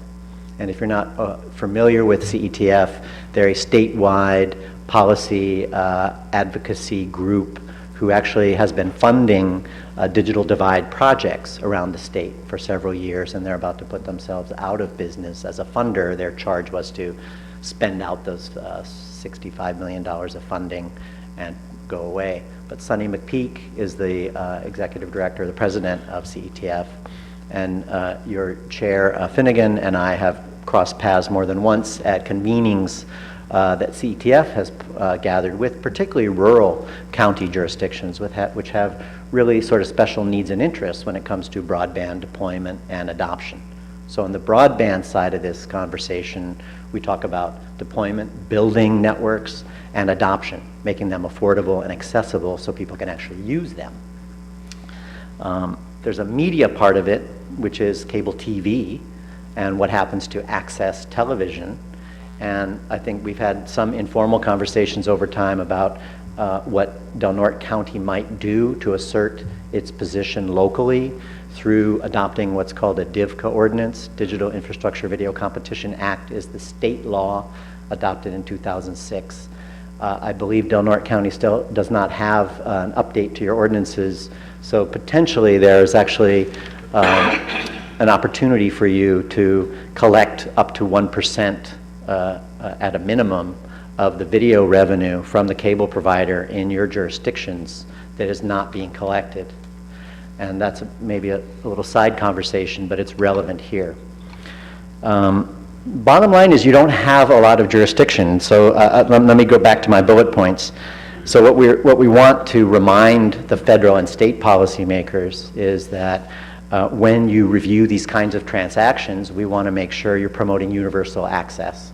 That is, the internet and communication networks are becoming essential infrastructure. You really cannot function in a modern society without this kind of infrastructure. Your schools will fail.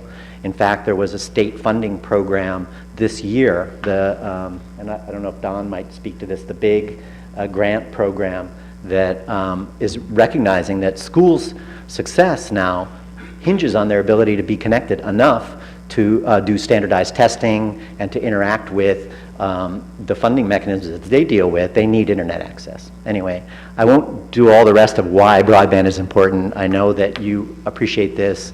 I congratulate you on getting a redundant fiber connection through, and I note that both of your fiber connections are to Oregon, not to California.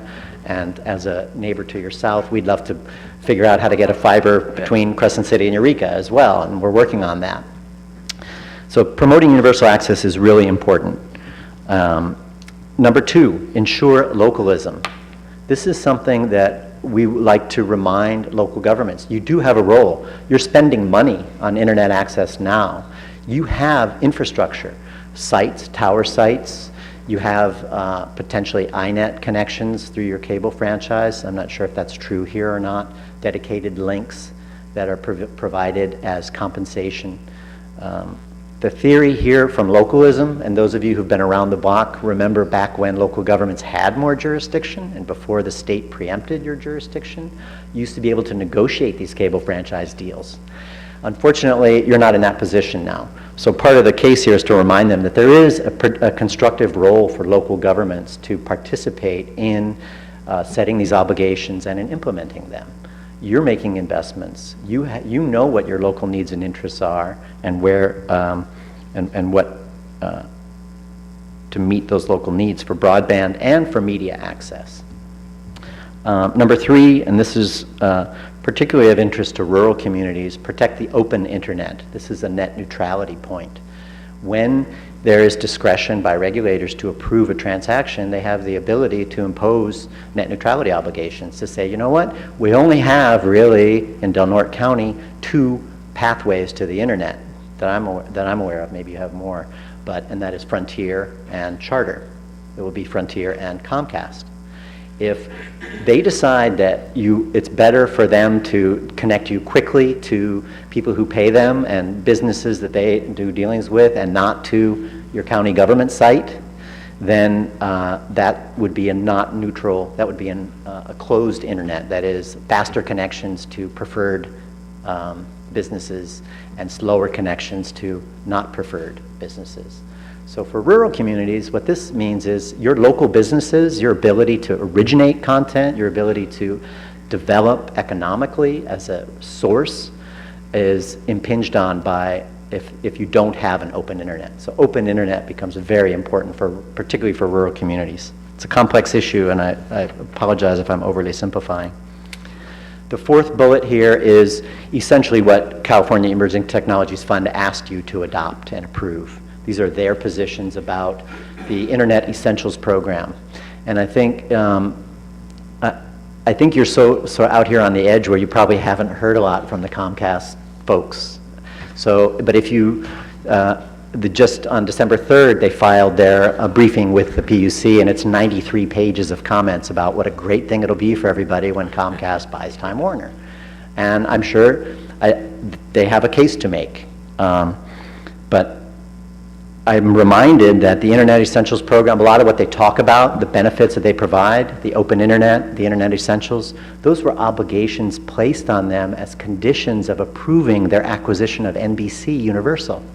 Comcast, when they bought NBC Universal, was obligated to provide low-income programs, was required to provide open internet access.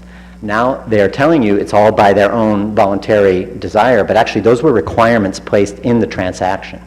So that's instructive to this moment, because if the FCC is going to adopt this, and that's an open question right now, whether this deal will even get approved at the federal level is an open question. But if they do, they certainly have a precedent for obligating the company to increase their service. So these include, the Internet Essentials Program is the branded version that Comcast has released. What CETF did, the California Emerging Technologies Fund, is they went through and deconstructed that program and made very specific recommendations for how it could actually work. That is, you've only been eligible if you had school-age youth enrolled in a school lunch program. What if you're low income and you don't have kids? You're not eligible. So there's whole classes of people who are not eligible for this program. It's not been well managed, and there's more detail there. But essentially, these are the 4 key points of the letter, and I probably have spoken more than enough already, but I'd be happy to answer any questions or discuss any of these topics. Okay. Public comment? No? Eileen Cooper. I fully support recommendations made. I feel very strongly about net neutrality for the public good. These are all public airways, and we want to express that, very strongly. We have very few choices, and I think we, as a community, do definitely support with infrastructure these companies, and we've made our public funds of infrastructure that help these companies, and so we should be compensated appropriately, and I do think that we haven't had a lot choice in this area for a long time, so it's very important that we get a fair shake. And the baseline to compare is, for what we pay now for many people, is already too much. So I would strongly voice these recommendations, and thank you. Thank you. Any other comments? Okay, back to the board. Can I get a motion? Oh, go ahead, sir. Chris York, I'm the IT director for the County Office of Ed. We have presently 12 connections that bring internet to our schools throughout the county with charter. I'm a member of a statewide tech organization, and I went out and basically talked to a bunch of people and said, hey, what's it like where you are if you have Comcast? And it was real uneven. The biggest complaint wasn't the connection speed or any of those things, it was what happens when it breaks. There were places that the vendor Comcast has made access to low income a priority apparently, and there are places where it's almost impossible to get that service depending on which which office you're dealing with. I'm sure you know all of that, but the thing that I'd like to bring forward is American Customer Service Index, which is a company that was founded University of Michigan about 20 years ago. They survey 80,000 people every year. And for television service and for internet service, the lowest customer satisfaction for anyone is Time Warner. The next lowest of anyone for both is Comcast. So keep that in mind. Don? Thank you. Don Olson, Superintendent of Schools. As you know, we serve the entire district. We are not without issue. Klamath has a very much in need of greater connectivity. Presently, Margaret Keating School is our only school that is not able to do the smarter balanced assessments because we don't have a big enough pipeline for internet access there. We're working on that with the Yurok tribe. But most importantly, we want to make sure that the strength of the internet remains at least of what it is today to serve the entire community and our schools. And then I'm not sure if this fits in here, but with rising costs across our community, sewage rates going up, et cetera, we in Del Norte County have been subject to not being able to bundle internet, television, and phone. For some odd reason that we keep getting the runaround, it was Verizon, now it's Frontier, but we pay probably $40 to $60 more a month because we cannot bundle those three. So if there's any way to put pressure on whoever is coming here that we have the ability to bundle those three services, it'll drop everyone's rate probably in the neighborhood of $50 or so, and I know that would be appreciated by much of our community. Thank you, Don. Appreciate all the comments. Any other public comment? And I'd ask for a motion from the board. I'll make the motion. Prior to making the motion, I'll basically make the comment. Last time I appreciate the presentation, gave me a lot more education than I had last time. I didn't feel comfortable making the motion, but I definitely do feel comfortable making the motion to give you the exact verbatim here. Authorize and sign the letters. Authorize and sign the letters. There you go. There you go. Regarding the Comcast Time Warner potential merger. Second. It's been moved and seconded. Further discussion? I have a couple of comments that I think that when I first started reading this on the agenda, the way it was headed on the agenda, I thought it was asking me to support Comcast. And it's like, really? I'm glad we're not going there after reading the support material.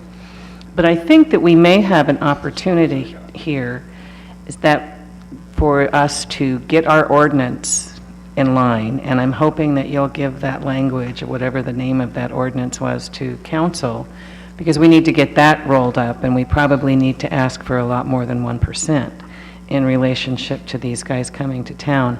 But I think that we also, it would be an opportunity for our IT department to possibly beef up our objection, because as this continues with the state level of the evaluation, we need to really beef it up, and we need to be able to identify how Comcast has been abusive to low-income folks, and then identify how many low-income folks we would have that would be eligible. So we can start making a pretty strong argument of why there has to be specifics in our plan for Del Norte County. And I'm hoping that there could be a partnership with IT and the district's IT and then Humboldt County, because I think we need, there's some pretty good teeth in the background information, but I think that we just need to be holding their feet to the fire, because when they got that break from being a franchise with us years ago, we've had no ability to even have our voice heard. So this is going to be a place, and so I think in the next few months we should get IT on it, and get the ordinance rolling, and get a really beefed up objection based on the demographics of our community.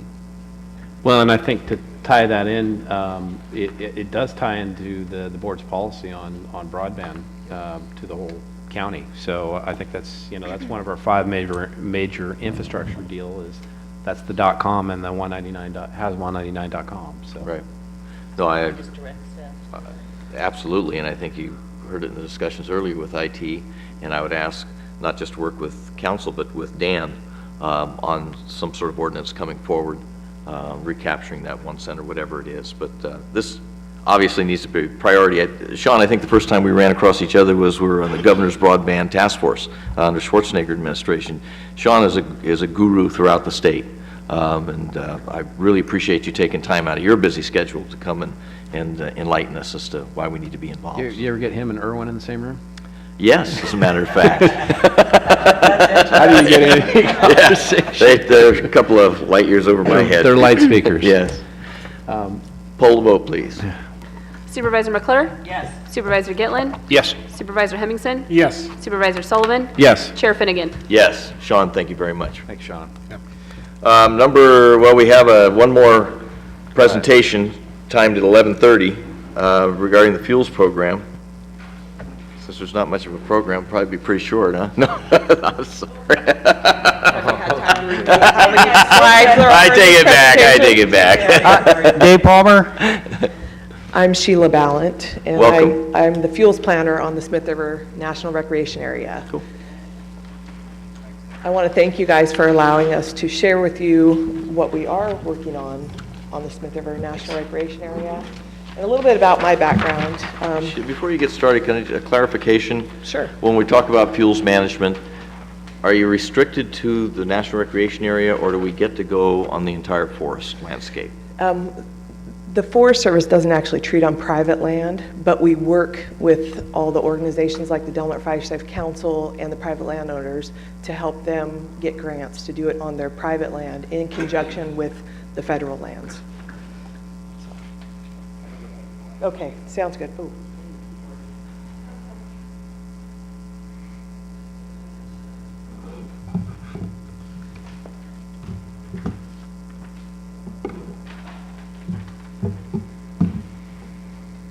Okay, can you guys hear me? Yeah. Okay, so again, I want to introduce myself. I'm Sheila Ballant. I'm the fuels planner from the Smith River National Recreation Area. I was born and raised in this community, and I've worked for the Forest Service for 20 years this year. And thank you very much for allowing me to come share with you the things that we are doing for fire and fuels management on the Smith River National Recreation Area. So I'll start out with some of the priorities for the program area that I supervise: community protection, restoring fire into the ecosystem, wildlife habitat improvement, botanical enhancement, watershed health, forest product development, forest health sustainability. In 2001, I'm sure you guys know this, the communities of Gasky, Hyuchi, Rock Creek, Washington Flat, and Big Flat were all officially added to the Federal Register list as communities at high risk from wildland fire. The Forest Service responded by planning several community protection projects in the wildland-urban interface around these communities. A wildland-urban interface refers to the zone or the area of transition between unoccupied land and human development.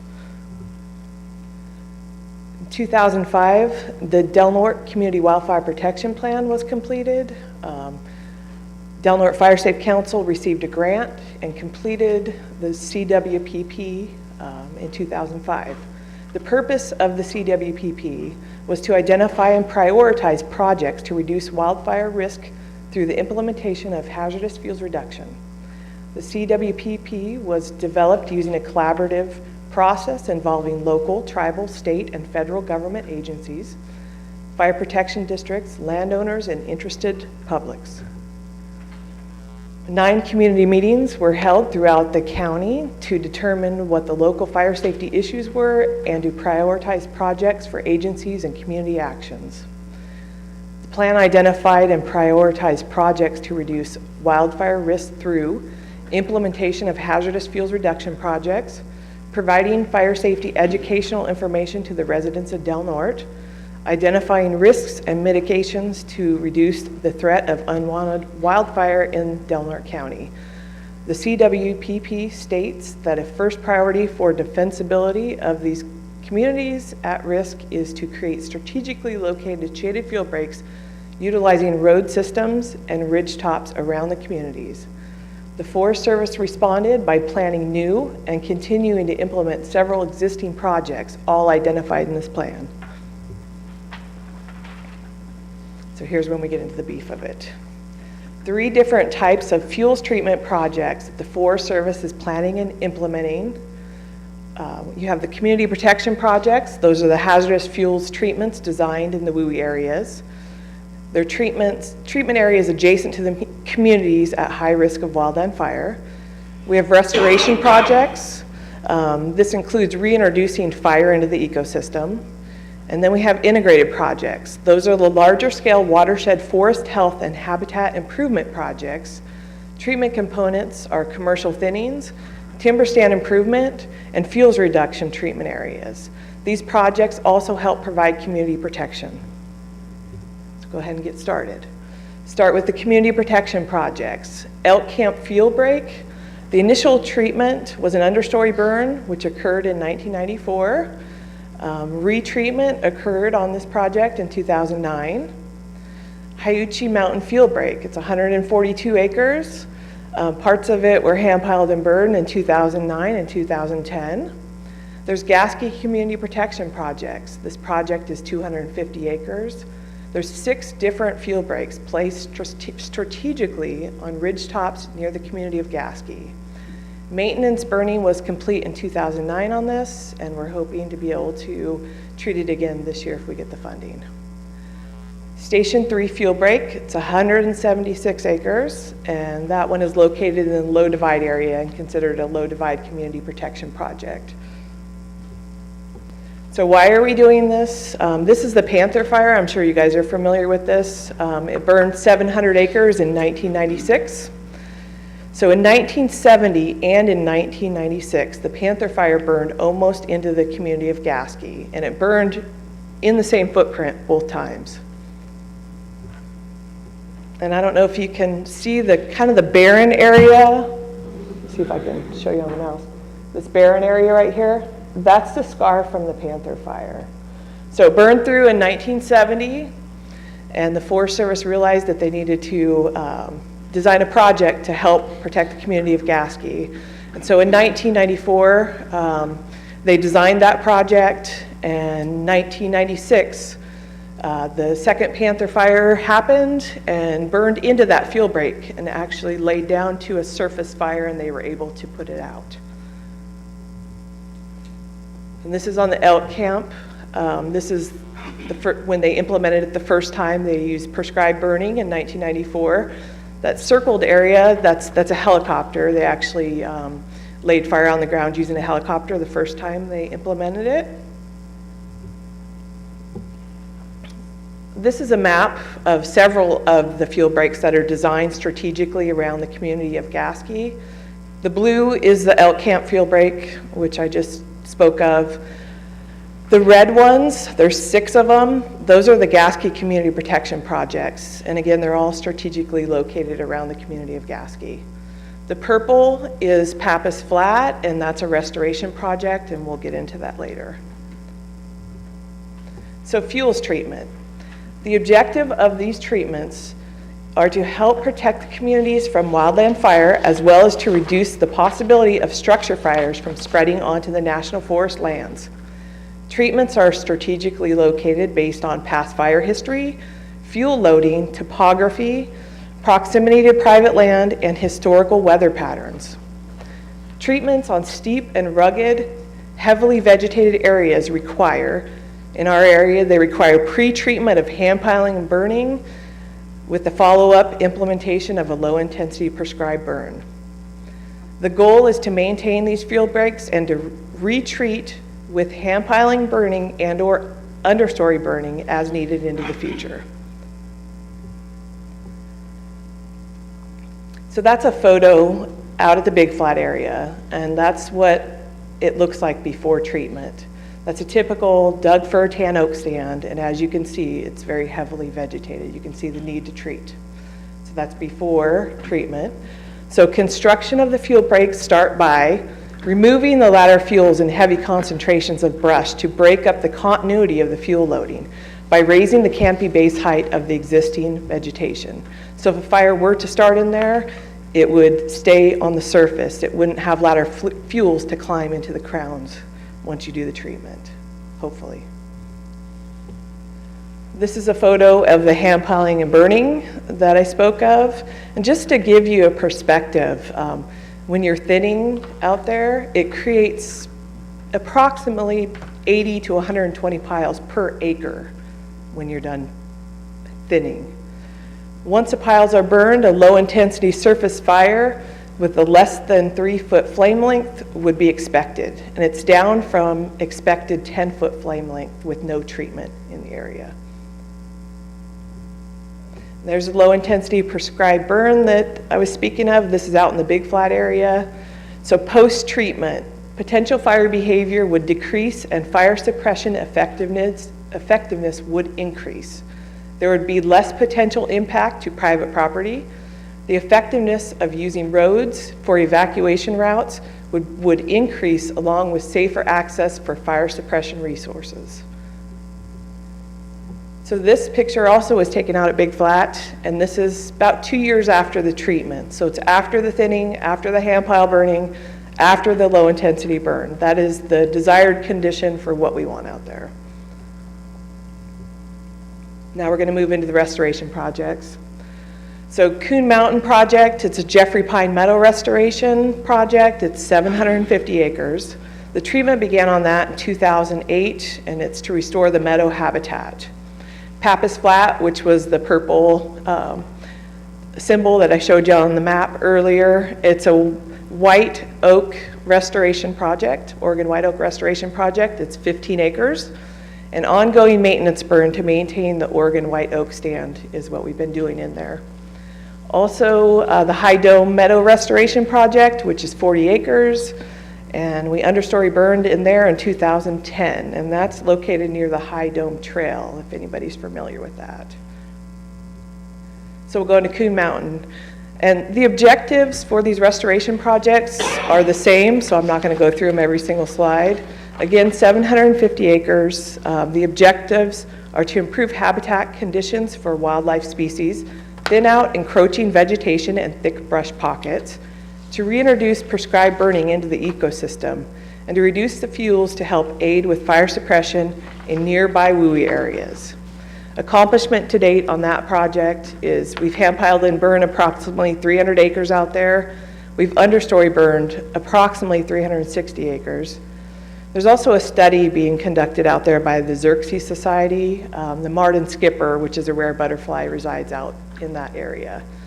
We also have test plots being analyzed by a Forest Service botanist on the effects from fire onto the rare plants that reside out there. This is a picture of the Coon Mountain project. The top photo is the existing conditions out there, the encroachment upon the meadow. The bottom picture is after we've treated and what our desired condition would be in the restoration area. This is in 2011 when we were prescribed burning out there. Pappas Flat, again, that was the purple area on the map I showed you guys. It's 15 acres, Oregon white oak stand. It's a tribal use area. The objectives are the same as the other one. We are scheduled to reburn that area in 2016.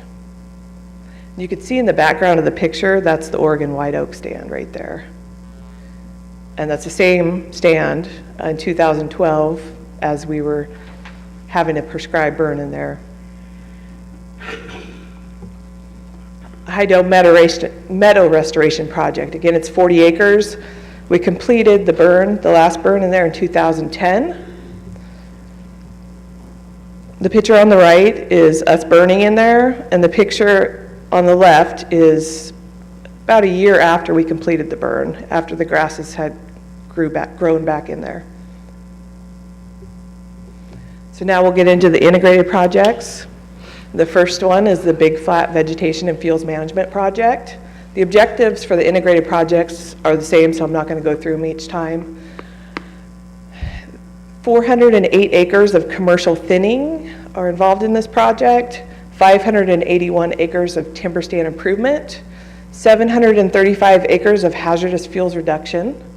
The project objectives to create strategic fuel breaks identified in the CWPP for community protection, promote stand development in early and mid-cereal stages, restore habitat conditions within the late successional reserve, provide a commodity to the local community in the form of timber products, which includes firewood opportunities. No, that one's working. Do you want me to go back? No, Okay. my power got cut on my monitor. Okay, so- sorry. No, I'm good. So this is the Big Flat timber sale. Again, it was 408 acres. They actually just finished logging it this fall. So if you've been out in the Big Flat community, you've seen the logging that's been going on out there. What's that? Where that photo was taken from? How do I go back, you guys? Back arrow? Is that? Oops. You know, I'm not sure what unit that was taken on. I want to say, because they're broken up into subdivisions. So there's the Grande subdivision, which is by the campground. There's the Jones subdivision, which is past your house on that road. And then there's the South subdivision. So I'm thinking that was the Jones subdivision, is what I'm thinking. It looks like it, yeah. So again, one of the commodities that comes out of that is public firewood opportunities. These were actually taken after the logging in the landings, and you could see some of the material was unmerchantable, so we allowed the firewood gatherers to come in there with a permit and gather the firewood. So the Gordon Hill Vegetation and Fuels Management Project. This one, again, it's an integrated project with the same objectives as before. This is the current project that we're working on, and we're hoping to have this finalized in the next couple months and be able to start implementation on it. It's 665 acres of commercial thinning, 801 acres of timber stand improvement, 20 acres of sugar pine restoration, 95 acres of Jeffrey Pine Meadow restoration, and 1,168 acres of fuels reduction. Just to kind of give you a location on a map here, I know it's hard to see, but the blue, maybe I can point the mouse there. Where are we? This is the bottom of French Hill Road right there. So the blue ties in with one of the Gasky Community Protection field breaks, starts at the bottom of the road by the private land, and goes all the way through onto the 405, all the way to tie in with the Big Flat project. And I gave you guys a map. I didn't think this was going to show up on the screen very well, so you have a map in front of you. And what I wanted to point out on this map was just, these are all of the projects. It shows the hazardous fuels reduction in yellow, and those are the ones that are designed around the communities. It shows the timber stand improvement in green, and the commercial thinning is shown in blue on that map. In white are the communities at risk. And again, we've designed these field breaks and these projects based on historical weather patterns, fuel loading, lay of the land, steepness of the slope, everything we talked about earlier, past fire history, those kind of things. They're strategically located based on that. Quick question, Sheila. Sure. On this, the commercial thinning blue and water bodies, are they the same color? Yes, yeah. Yeah, Wait. so. Okay, okay. I'd have to, I can't really see it. My eyes are kind of going bad, I'm Sure. sorry, but Okay. I can look at your map in a minute when I'm done, if that works for you. Okay. No, you got it. Yeah. Oh, yeah, no. No, I'm just Yeah. trying to Yeah. get what the actual thinning sites to pop out so you can see where the. Right. If you follow, do you know where French Hill Road is, where I showed you on the bottom of the map? Follow that all the way through, because basically it's on the Big Flat project, the majority of it, and then Okay. the new Gordon Hill project that we're hoping to have finalized in the next couple of months. That's where you'll see all the blue and the green, so. Okay. Okay. So I wanted to give you a slide on the acres that we've been treating per year up there, and it's all based on funding. I'm not going to go through each year, but as you can see, we're consistently thinning acres every year, understory burning and pile burning. And this just goes back to 2009, just because I didn't think I needed to go back much farther. We've consistently done stuff since I've worked there for over 20 years. So the funding for fuels treatment, I wanted to give you perspective on the cost per acre.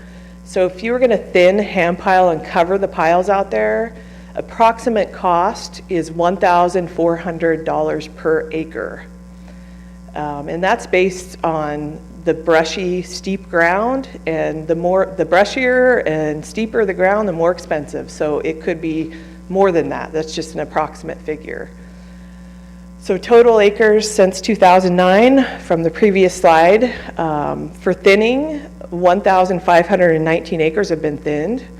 The cost is over $2 million. 1,321 acres have been pile burned, and 439 acres have been understory burned. And we have plans this fiscal year also to do more understory burning and pile burning, and hopefully thinning if we get funding. I didn't include the cost of the burning because the Forest Service crews accomplished that work. So you saw how expensive it is to treat the ground up there. So with that, I'm constantly looking for partnerships and looking for external funding. On the left, it talks about the external funding opportunities that we've had in the past. And you asked the question, Mike, earlier, or maybe it was David, I can't remember, about if we just treat on private or federal. Well, we work with the Fire Safe Council, and they get grants for the private land in conjunction with the federal land of what we're treating. That way it strengthens it even more. They have defensible space, and hopefully we do also. So, and that just shows some examples. Out in the Big Flat area, the Fire Safe Council was able to get funding to treat the private land out there in conjunction with the Big Flat, with the federal land treatments. And Gasky Community Protection projects, they were able to get funding to do the private in conjunction with the 6 field breaks that we have designed. Current potential for external funding is which I've been working on recently with the Del Norte Fire Safe Council and CAL FIRE. They have a greenhouse gas fuels reduction grant, And hopefully the Fire Safe Council will get funded to retreat Gasky community protection projects this year, because it needs it. Some of the other things that, I mean, as additional funding opportunities arise, I'm exploring them and applying for them at all regional and state levels. Questions? Any questions? Yeah, I have a couple of questions, Sheila. First of all, thank you for an excellent presentation. Thank you. You're asking about partnerships and ameliorating some of these costs. Have you thought about any kind of a biomass invitee? Someone come in, they do it in Eureka, and I know it's been small amounts before. That would be one. I'm always loath to say let's burn it when there's some value to it. Yeah, I understand. We have done extensive research actually on the Forest Service property for biomass utilization. And I'm sure you remember, gosh, what was his name? Yeah, What's that? I'm familiar with it. Yeah. Aaron Valley was here, and yeah. Right. So we've looked at all aspects of it, and basically what it comes down to is the haul route to get it off of our steep, rugged land and to a facility is very expensive. So, I mean, if there's opportunities out there that we're not thinking of, you know, we've invited Blue Lake, when they were open, we invited them to come look at our projects. We've invited South Coast to come look at our projects. Some of that assessment was done by the tri-agency as well. Yeah, and that was just testing to see if the fuels themselves were, could be made into biofuels. Right. Which they can, but then you have these other hurdles, which is one, we're hand piling and burning because you can't get the vegetation off the steep slopes. We're doing it, treating it in place. So there's that. So you would need to come up with something to get it off the steep slopes. And then the other part is the haul route. Once you got it off the steep slopes, how you would get it, it's an hour and a half from Gasky, you know, from 199. So then you got to get it to the plant. So those are two things that we've had hurdles with. But we have, you know, we've willingly worked with all kinds of people to try to figure out different ways to do that, because that would be the ideal way. Well, Sheila, I would also invite you and Dave to make inquiry with our North Coast Unified Air Quality Management District. We have a meeting January 15th, and I'll see if we can get some of the biomass people there that normally don't come up here to see if possibility. I think the AQMD up there would like to know the schedule and the burns and what have you. So I hope you're planning on coming down. It'll be Thursday, January 15th. Well, just so you know, we work hand in hand with the Air Quality District. I actually write the spoke plans in conjunction with Deborah Harris out of Air Quality, and I have to give her that schedule of what we're doing prior to burning every single year. So they already know exactly what we're doing. But I thank you for the invitation. We've already met with her internally, so. Any other questions?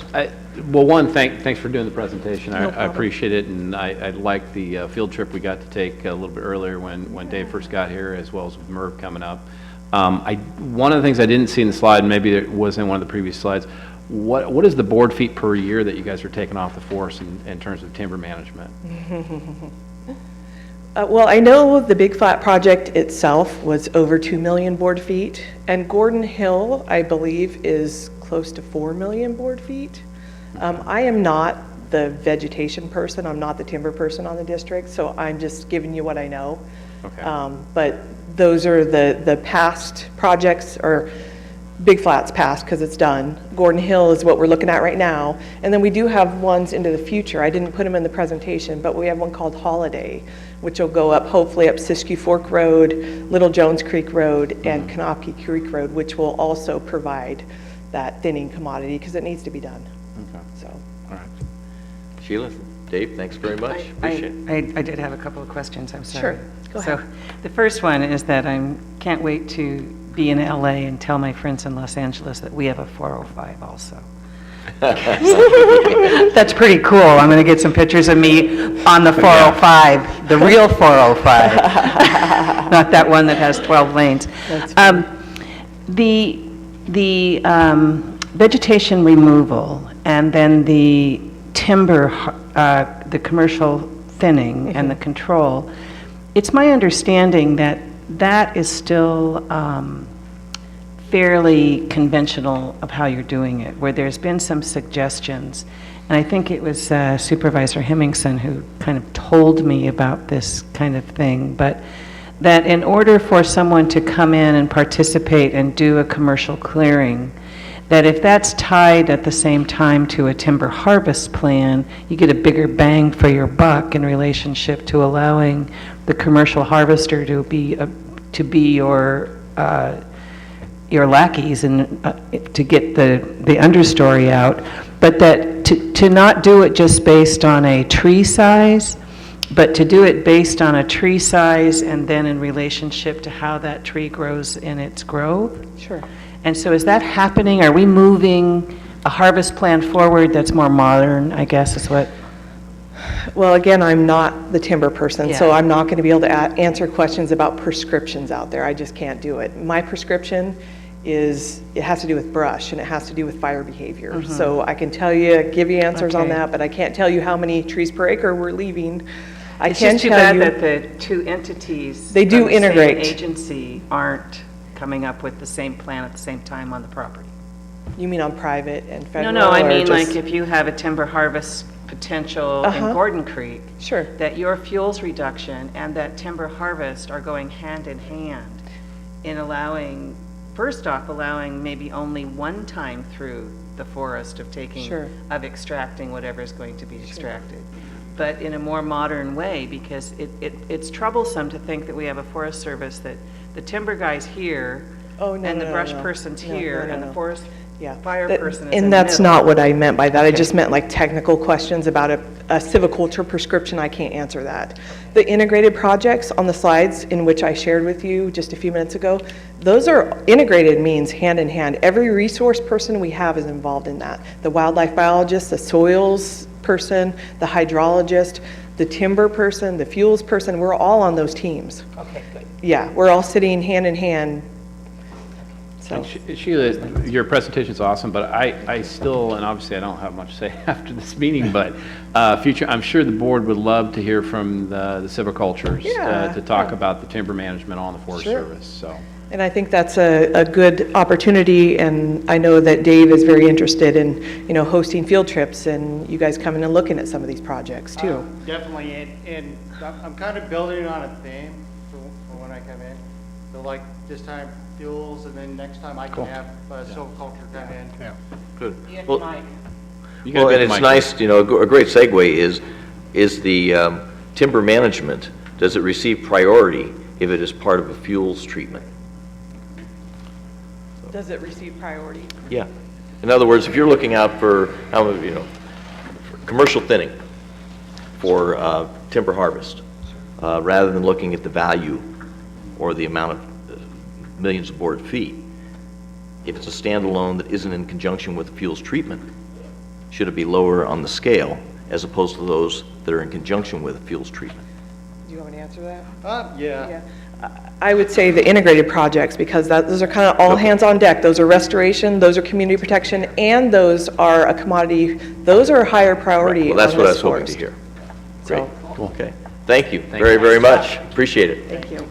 Thanks, Dave, good to see you again. Okay, a couple of quick things to wrap this up. Number 26 is direct staff to prepare 2 federal land grant access program grant applications. Rosanna, you want to do a quick thing here? Requa Road and Klamath Beach Road. Sure. So staff received notice of this funding opportunity and looked into a few different projects that would benefit us. One was doing some work to Requa Road, the other Klamath Beach, and also doing Big Flat Road between South Fork and the Hurdy-Gurdy Creek Bridge. When we looked at it, we decided that the best benefit to the community would most likely be Requa Road, followed by Klamath Beach, followed by Big Flat. And so we proposed to do 2 grant applications to benefit the community. So can I get a motion to direct staff to do that? Motion to approve direct staff to prepare 2 federal land grant grant applications for the Requa Road, P.J. Murphy Memorial Drive, Klamath Beach Road, as requested by Community Development. Can I get a second? So, Can I get a second? okay, Mike? but the question was, you mentioned Big Flat Road, is that not in this application then, or? At this point, I'm under the impression we could submit 3 applications. It's a matter of staff availability. Oh, okay, so you're not submitting one on Big Flat right now? That's not what we're proposing, but you can direct us otherwise. I'd like to do that. I'd like to make an amended the motion, Fine, what's the amendment? that we add Big Flat Road to. At the discretion of the department head if she has the staff availability? Yes. Good. Well, can we put that in the amendment, though? Yeah, absolutely. Yes. So I don't know, Supervisor Gitlin, or who made the? I made the motion, so, yeah, that's We'll fine. add Do you Big honor Flat the Road. amendment? Okay. Okay. As amended. All those in favor? Aye. Opposed? Carries unanimously. Thank you very much. And then let's consider any miscellaneous legislative or budget matters pertinent to the County of Del Norte. Is there anything? Not a lot. There's, as was mentioned a little bit before, the National Defense Authorization Act has been passed by the House and will be taken up by the Senate. It does include PILT. I think we're looking very good on PILT.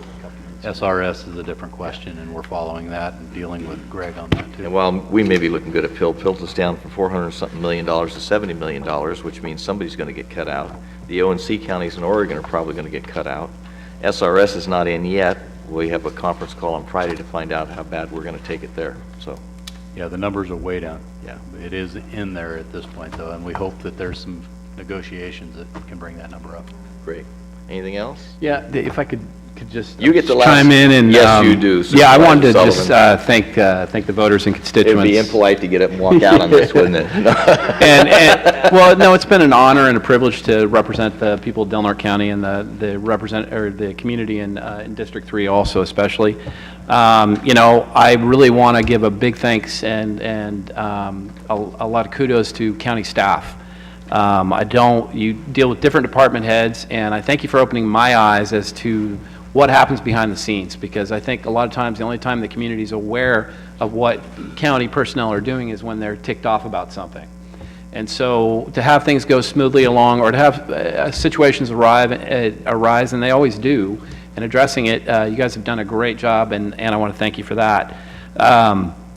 Special thanks to, the administrative staff upstairs with, Barbara and Kylie and Tony.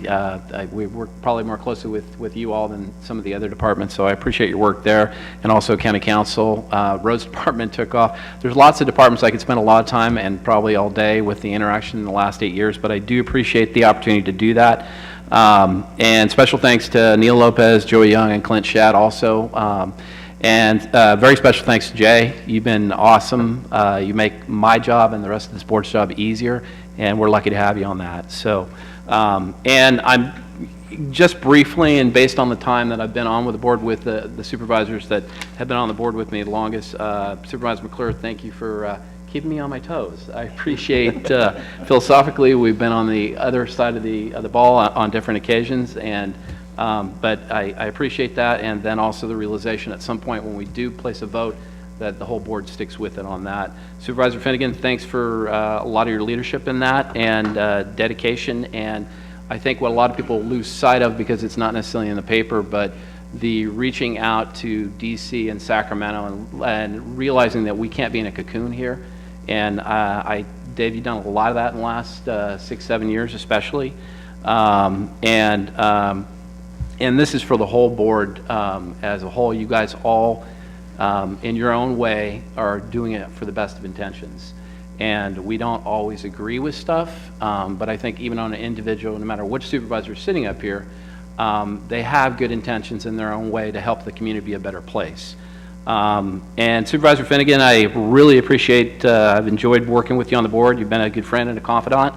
And after 8 years of working with you, I realize why you've run unopposed twice. So I'm a little envious on that. Hemmingson. Hemmingson, yeah. Sorry, Supervisor Hemmingson, sorry.